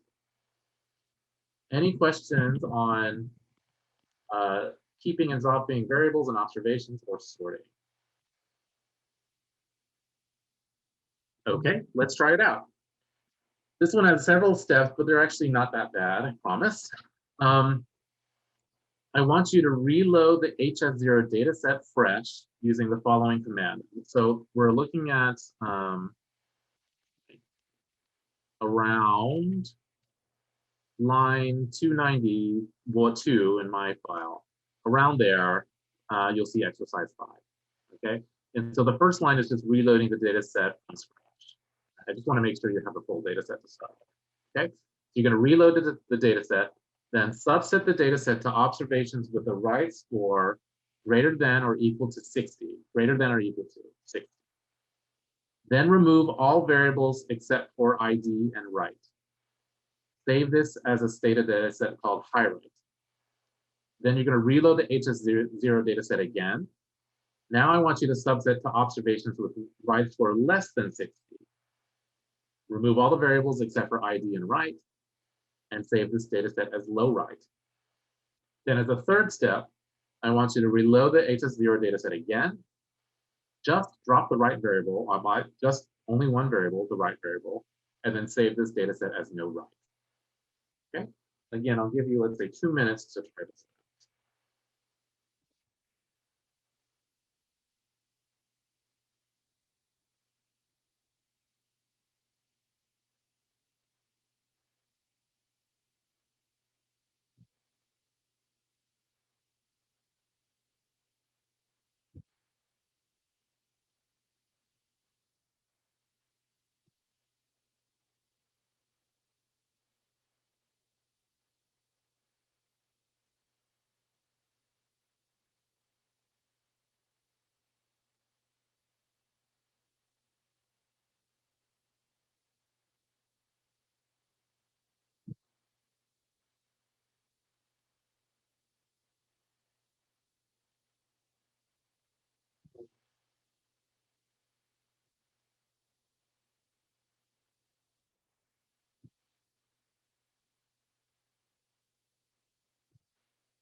While you finish, I'm going to run and grab a water. I'll be right back.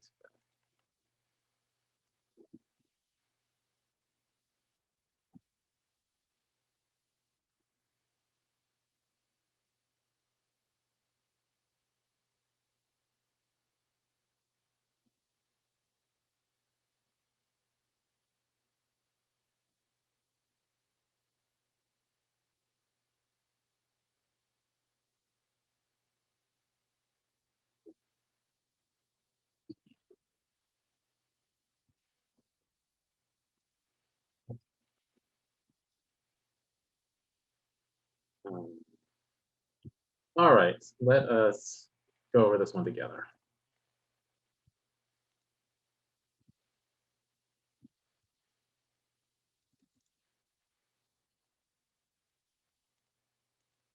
All right, so we're going to reload the HS0 dataset, sorry.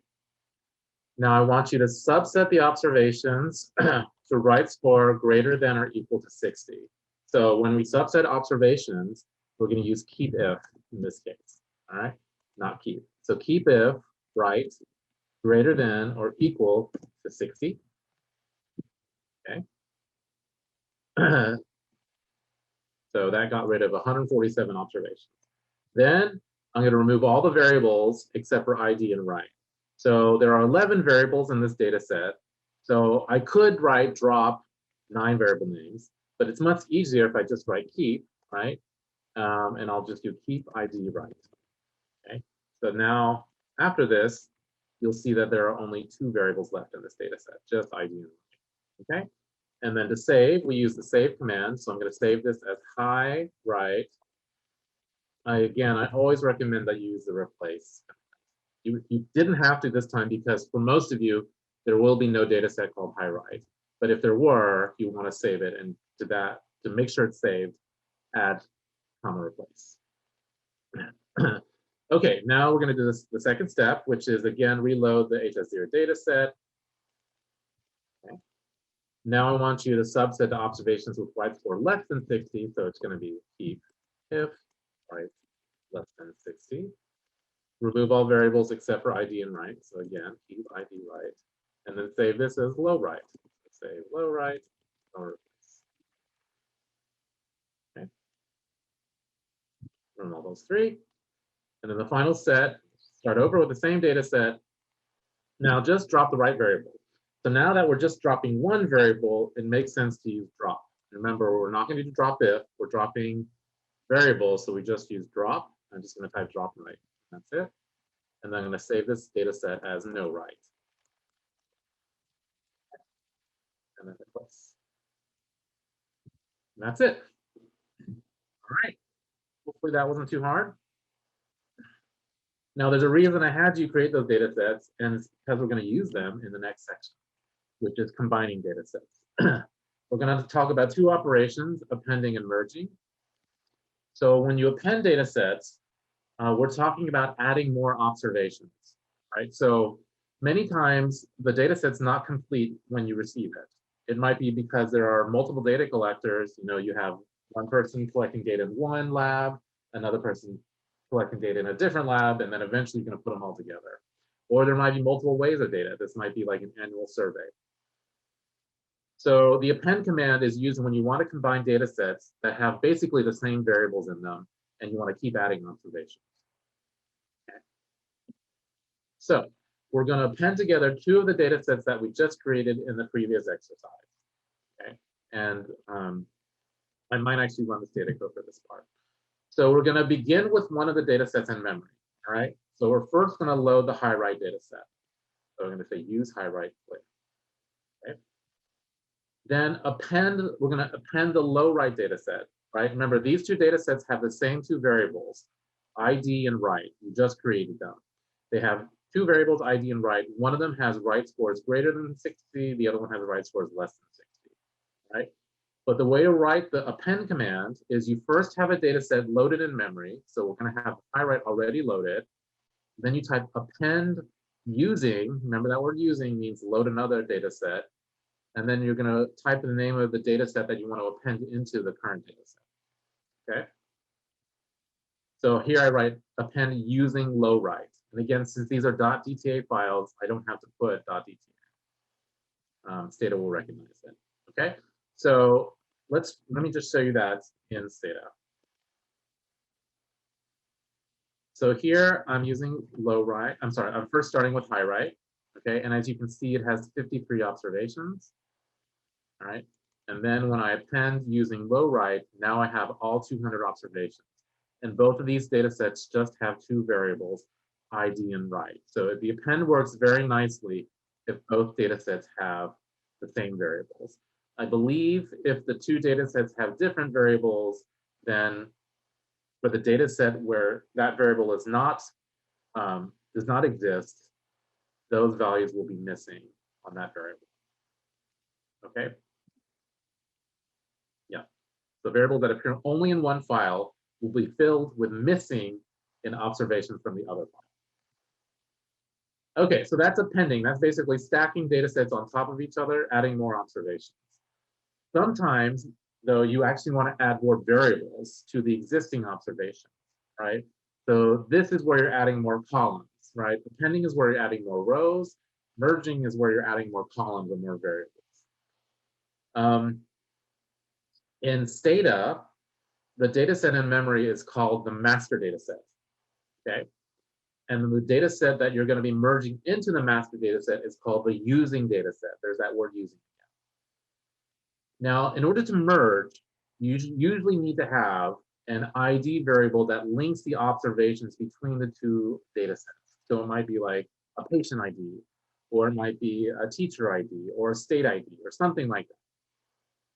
This ID variable should uniquely identify observations in at least one of the data sets. So in order to do the merge really cleanly, it's really recommended that in one of the two data sets, that ID, each ID should only appear on one row of data, meaning it's a unique observation or a unique ID for that observation, okay? If the ID variable uniquely identifies observations in both data sets, in other words, each ID is only used once in each data set, Stata calls this a one-to-one merge, or 1:1 merge. But you can do a merge where one data set has the ID used once, and another data set where the ID is used multiple times. That is fine too. And that kind of merge in Stata is called a 1-to-M or an M-to-1 merge. And so if the data set in memory has a unique ID, then the 1 comes first. But if the data set in memory, the master data set, has multiple instances of each ID, then it's the M data set. So the M stands for many, basically. And the one means each ID is used only once. M means each ID can appear more than once in that file. Okay, so we're going to try to merge our data set of ID and write with the data set no write using ID as the merge variable. So if you remember from the exercise, the high write and low write data sets we just appended together, and they have just the two variables ID and write. Then I had you create a no write data set that has everything but write. Okay, so we're going to merge these two together so that now it's a complete data set with all the original variables. Okay, but notice that I have an ID variable in the high write low write data set appended together. And that's going to be used to merge them together. Okay, so the merge syntax looks like this. Remember, you're going to start with a data set in memory already. That's called the master data set. And then the syntax is merge. And then if you're doing a 1-to-1 merge, it's 1:1. Then comes the ID variable, the variable that's used to link the observations, using, and then the name of the data set that you're trying to merge in. Okay. The syntax is the same if you're doing one-to-many or many-to-one merge, except wherever there are, whichever data file has multiple instances of each ID is the M file. All right. So if the master data set in memory only has each ID used once, you're going to put the 1 first. Okay. Now you might ask already, is there such a thing as an M-to-M merge? And Stata highly recommends against that. right? So it can be messy. Like, how do you link observations when both data sets have IDs used multiple times? And that is tricky. So in general, try to do one of these three merges.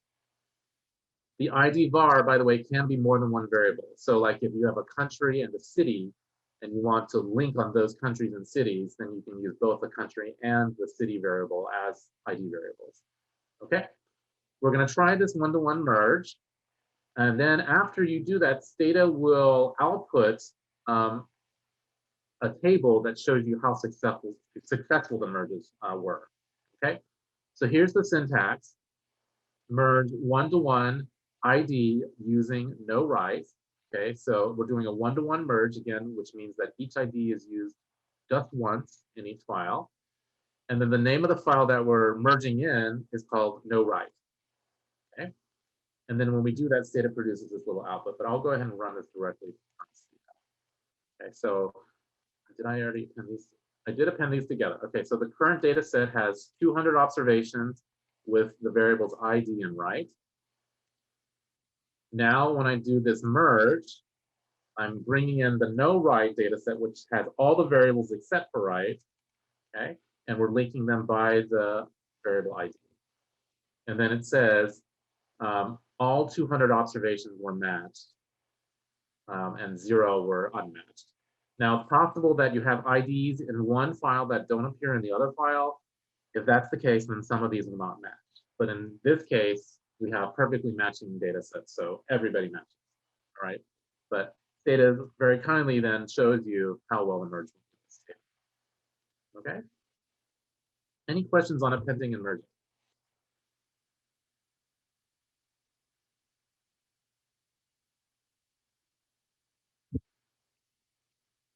Okay, very good. Can you please show us again how you reference the help resource? How to like open a help page? Yeah. Yeah. So for instance, if you want to do a help on merge, just type help and then name it.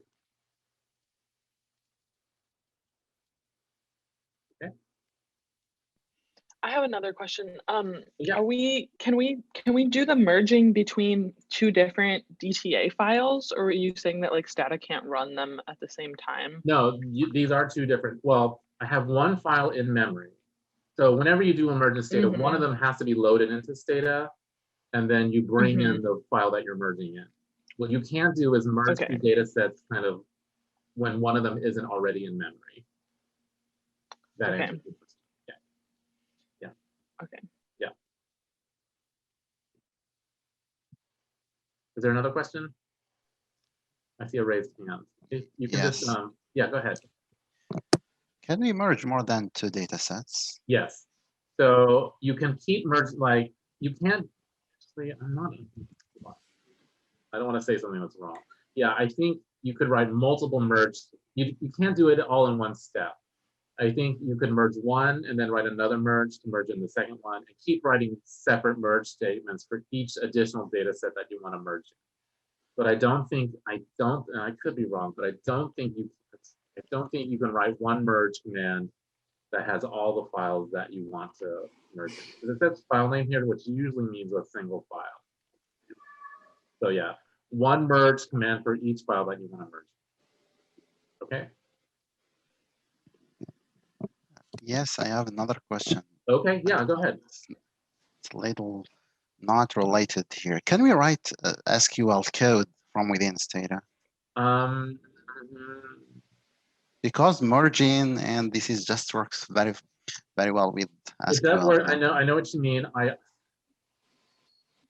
honestly don't know if, not that I know of right now, but there might be ways to do it, but I don't know of a way personally. I've never done it. So there's not like native Stata code that mimics SQL code. There's nothing like that I know of. There might be a way, because like there are add-ons that allow you to, for instance, run R from Stata or run Python from Stata. So if Python has SQL, functions you could use, you could maybe do it that way. But I don't know of a direct way of using SQL-like code through Stata. I have a question. Yeah. Can you go over, the merging one-to-one is clear, but one-to-many and many-to-one.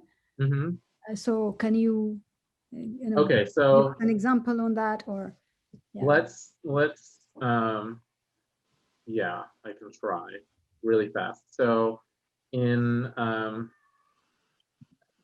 don't do what I'm doing in your file, but let me Yeah. load. No, right. Well, okay. Here, this is the ID, right? Mm-hmm. Let's say instead I had a file that had multiple IDs, multiple rows with the same ID. This is this would be considered an M file because the ID is not a unique variable. But I could merge this into a file that has one row per ID. And the resulting file will have 2 rows per ID. It'll merge. Does that make sense? Like, it's hard for me to describe without actually doing, but I don't have a file ready to do it. It makes sense. Yeah. But yeah, now you'll have the other file which has 1.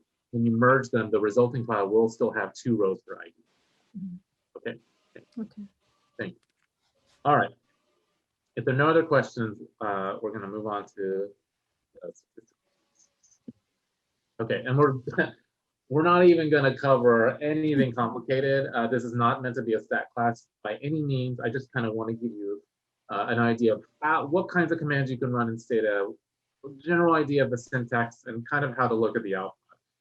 So we're going to go over a few commands today: mean, t-test, correlate, regress, predict, and test. And we'll see what each of those do in a minute. But I'm starting with the analysis of continuous or normally distributed output. Okay, we'll look at categorical variables in a minute.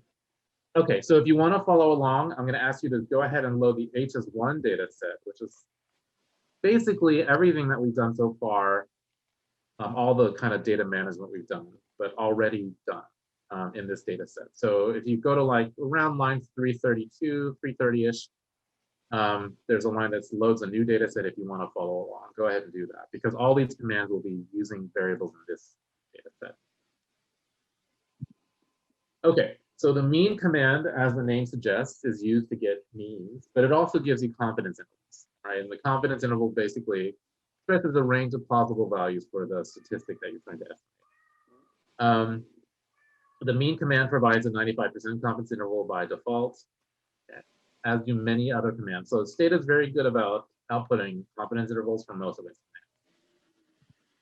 commands. Okay, then there's a t-test command. So a t-test tests whether the means are different between 2 groups. The t-test usually assumes that the variable is normally distributed. So the independent sample t-test assumes that the 2 groups are independent. They're uncorrelated with each other. Or at least the 2 variables are uncorrelated.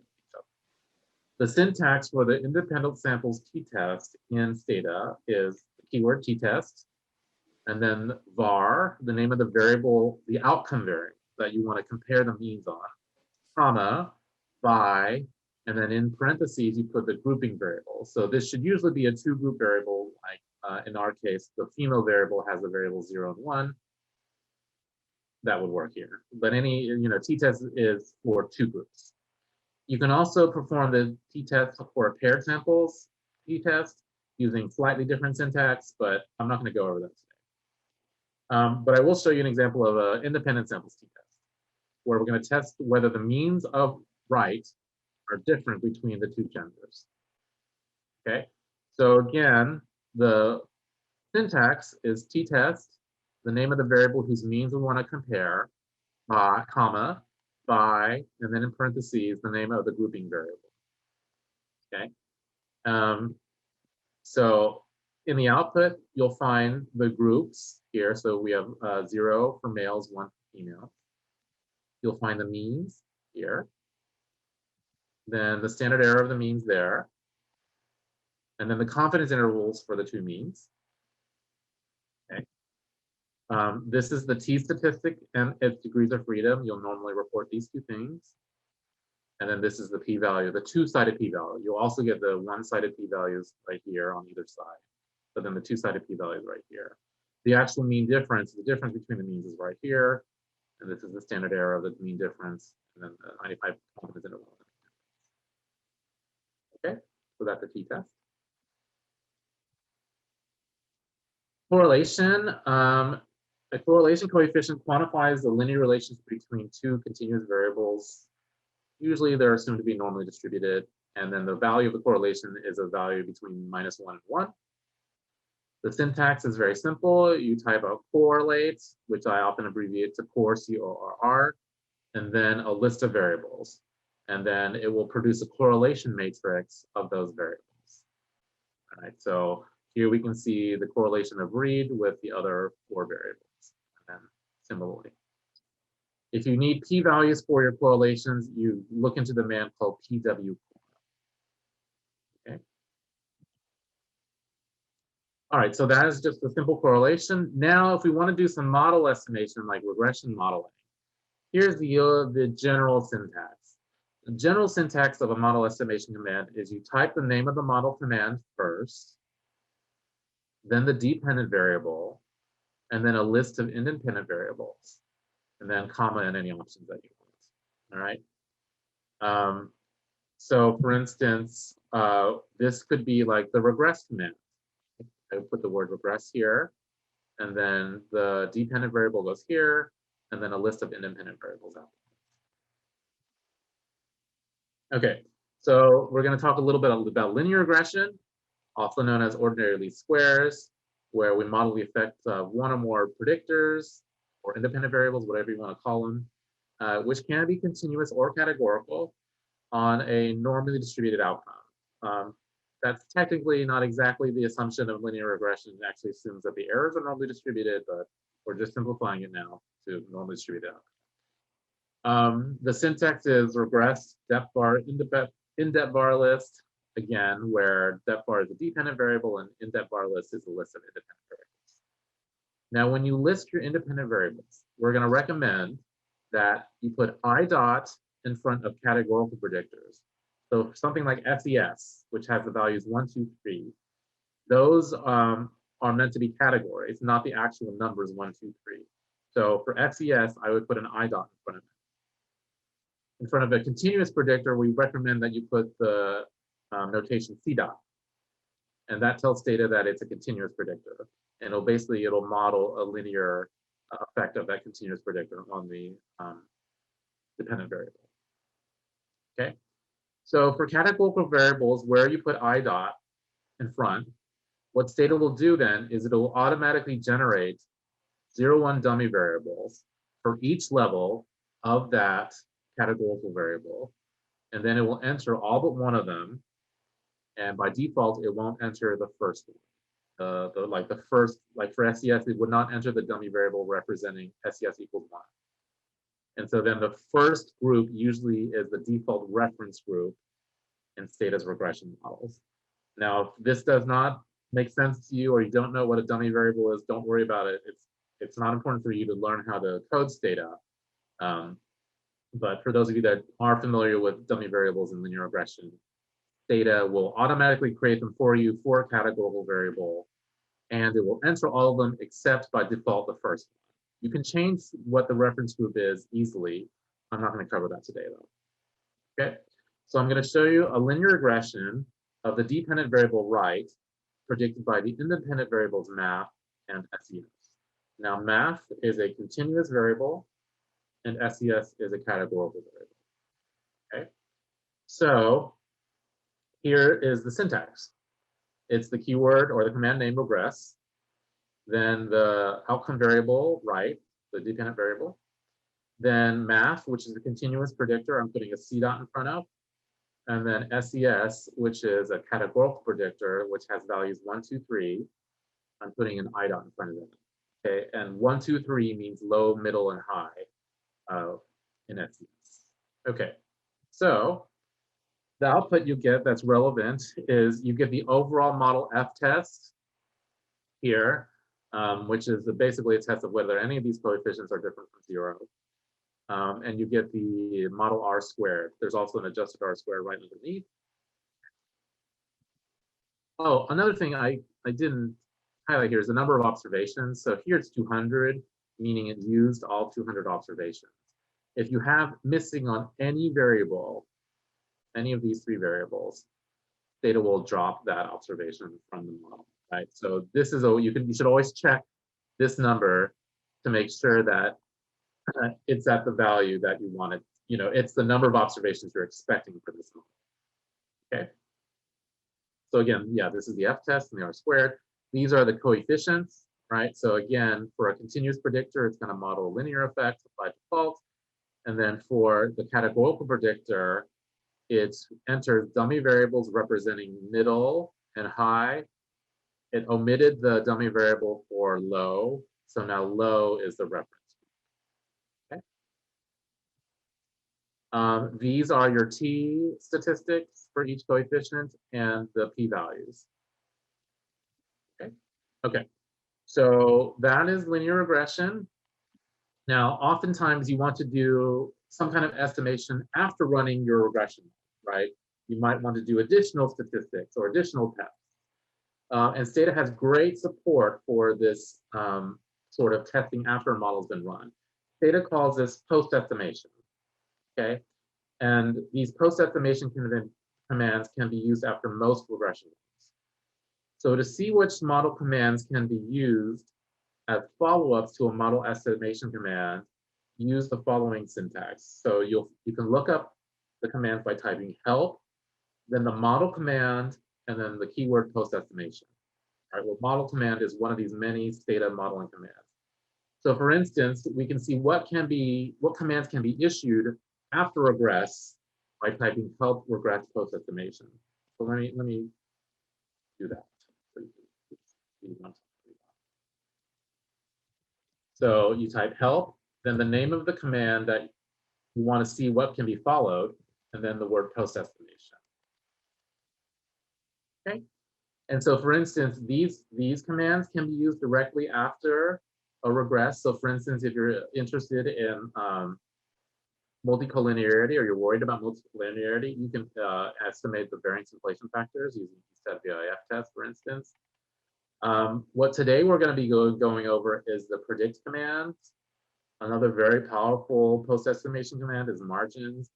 We have a whole seminar on margins, on decomposing interactions in margins using Stata, so look for that seminar maybe in the future. But again, these are just all the commands that can be run after a regress, which will use the estimates from that regression model in order to calculate the statistics for these other commands. Okay, so that's why it's called post-estimation. These are commands you run after running another command like regress. So we're going to be talking about predict. And the predict command can be used to make model-based predictions of various statistics, such as the predicted value of the dependent variable, right? The expected predicted value of the dependent variable. This is the default that predict will do. But you can also predict other statistics, such as residuals, right? The residuals are defined as the difference between the observed dependent variable and the predicted dependent variable. And to get residuals, you just add the option residuals to the predict command, right?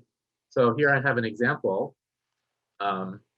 where if I do predict pred, it will create a new variable called pred, which is the predicted value of right based on this regression model that I just ran. So this regression model uses math and SES as predictors. And so the predict command will look at each observation's math and SES values, and then it will predict the right outcome using these model coefficient estimates.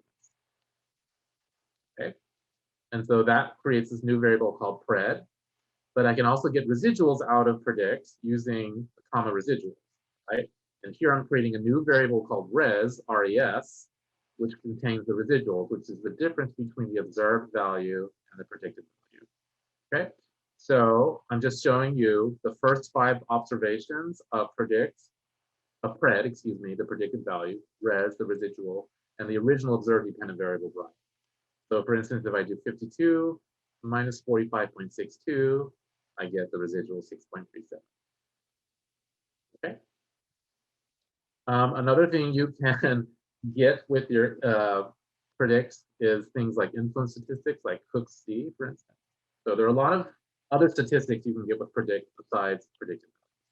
Take a look at that help page for more information. Okay, I have exercise 6, but I noticed, unfortunately, in the code file, I put the solutions directly in the section where you're supposed to put in your own answer. So what I want you to do is don't look at the code file just yet. I want you to think about this for maybe a few seconds, and then we'll go over the code together. But basically what I was asking you to do is I want you to use the regress command to determine if the variables female, which is categorical, and science, which is continuous, are predictive of a dependent variable math. Okay? And then after running that regression model, I want you to assess the assumption that the errors, which are estimated by the residuals, are normally distributed. Okay? So I would ask you to use the predict command and then the histogram command to assess the assumption of the normality of the residuals. Okay, so let's take like 20 seconds and just think to yourself how you would do this. And then we'll go over how to do it together. All right, so I'll just give you 20 seconds to think about it.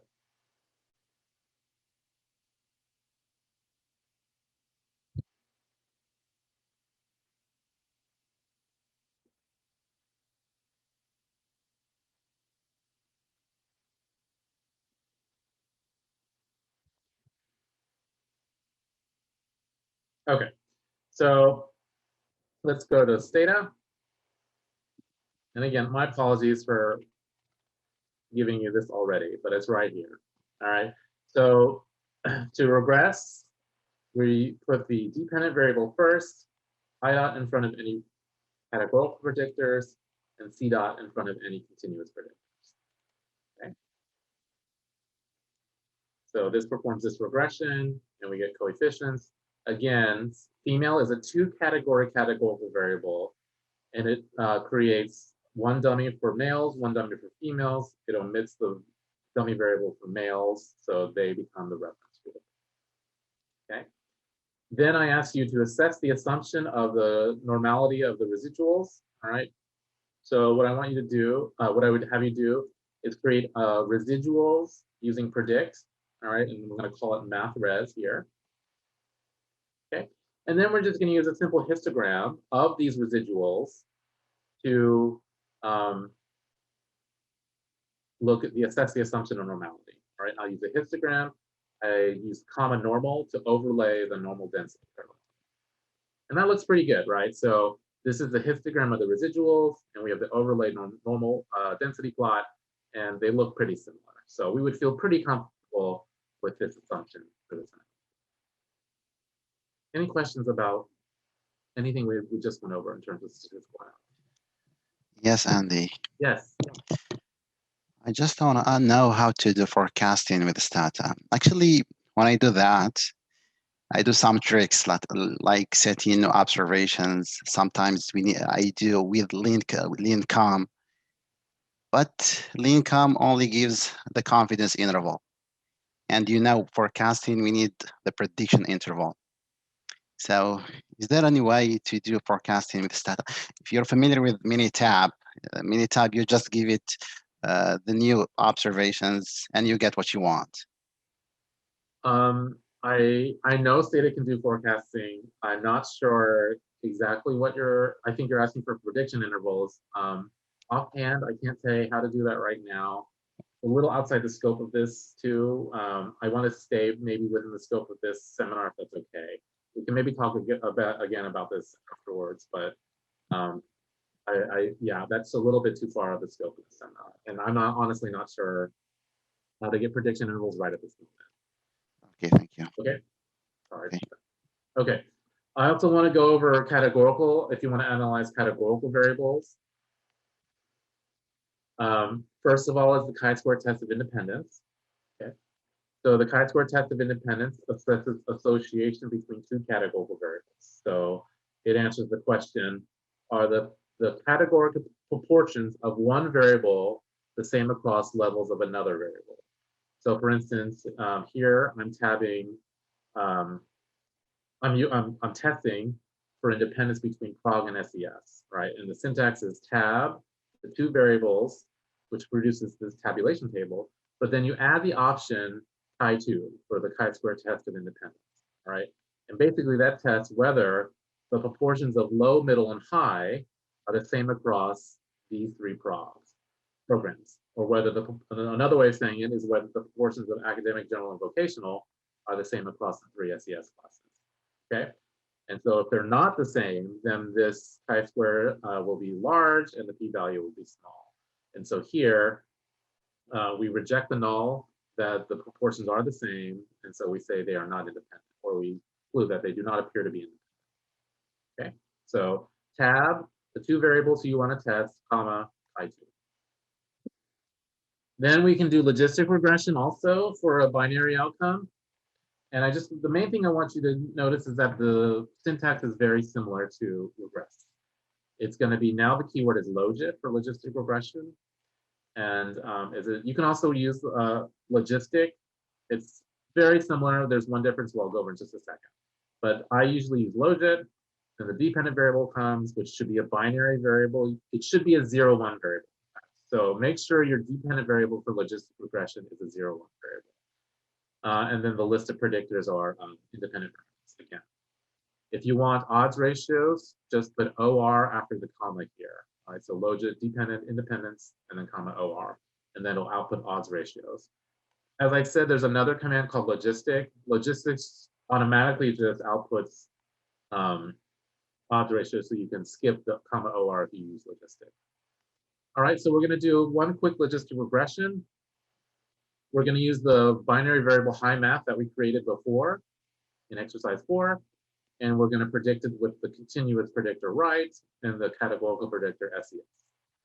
Okay, so it's going to look very similar to before. We're going to have logit, the binary outcome, it's a 0-1 outcome, then C dot in front of continuous predictors, and then I dot in front of categorical predictors, comma OR is for odds ratio. Okay, and then here we have a chi-square test of the overall model, right? Similar to the F test of the overall model that we had before.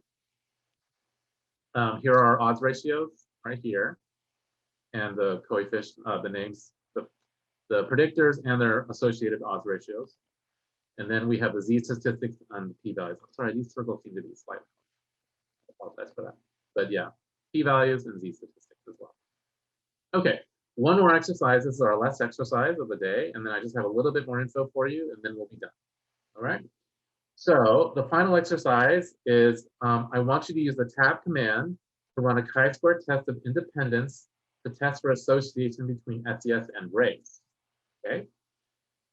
And then the second part is Fisher's exact test is often used in place of the chi-square test of independence when the expected cell sizes are small.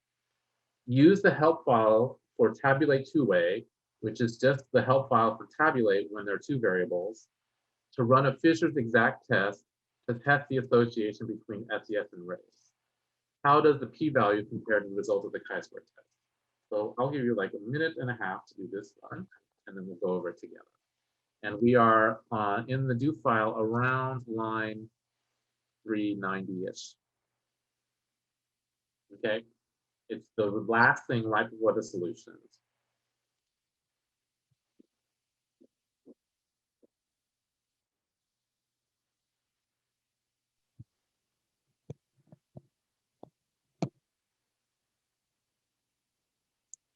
Andy, my question? Sure. let's try to keep it in the scope, please. Yeah.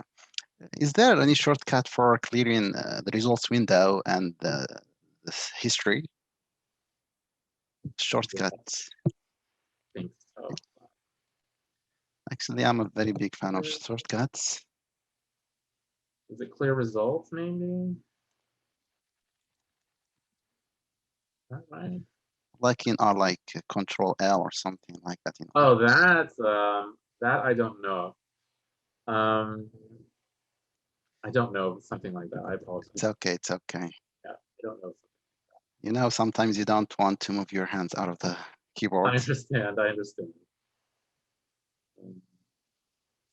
Oh, that's stored results. What is frames?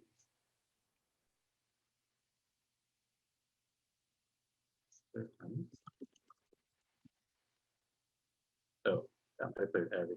Oops. Okay. Yeah, sorry, I'm just not sure. All right, let me. It's okay. It's okay. No problem. Okay, thanks. All right, let me go over this exercise.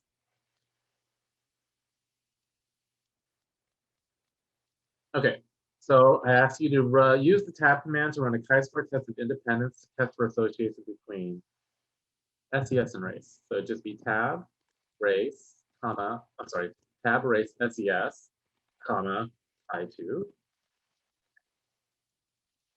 All right, and there we get our tabulation table and our chi-square test right here.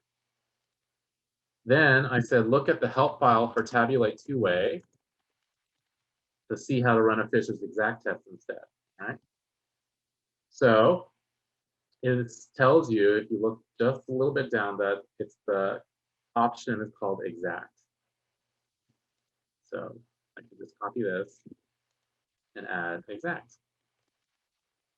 You didn't have to type I2, but you can do both at once.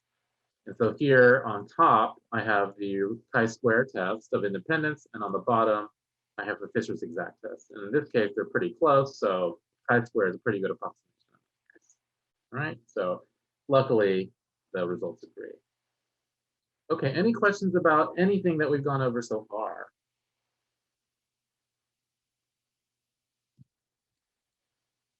Okay, then I just have a little bit more info for you. If you didn't see one of the commands or one of the models that you're interested in, yes, I'm sorry, was there a question? Sir, please, can you repeat Fisher? Oh yeah, Fisher is you just add the word exact.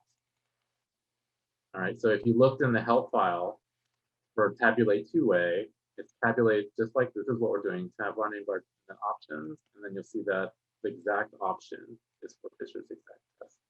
And so all you do is add the word exact to the list of options, and that gives you Fisher's exact test, which appears right here.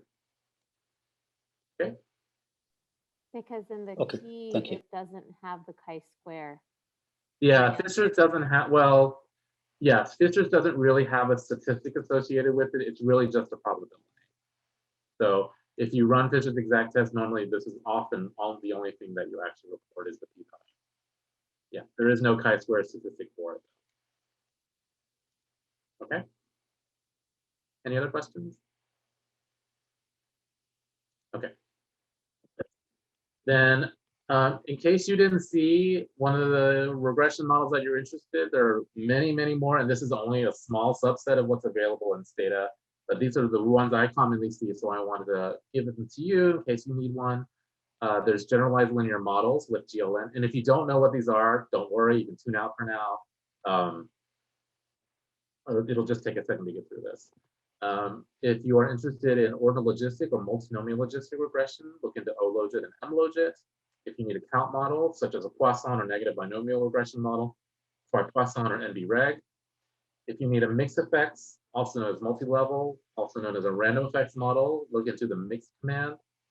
If you need a mixed effects generalized linear model, for instance, you need a mixed effects logistic, look into MEGLM. If you need a Cox proportional hazard model for survival analysis, look into FT-Cox. If you need an instrumental variable regression, look in IV regress. Another command that I want to mention that's really well developed in Stata is structural equation modeling, the SEM command. And what's really nice is that there are two ways you can build a SEM model in Stata.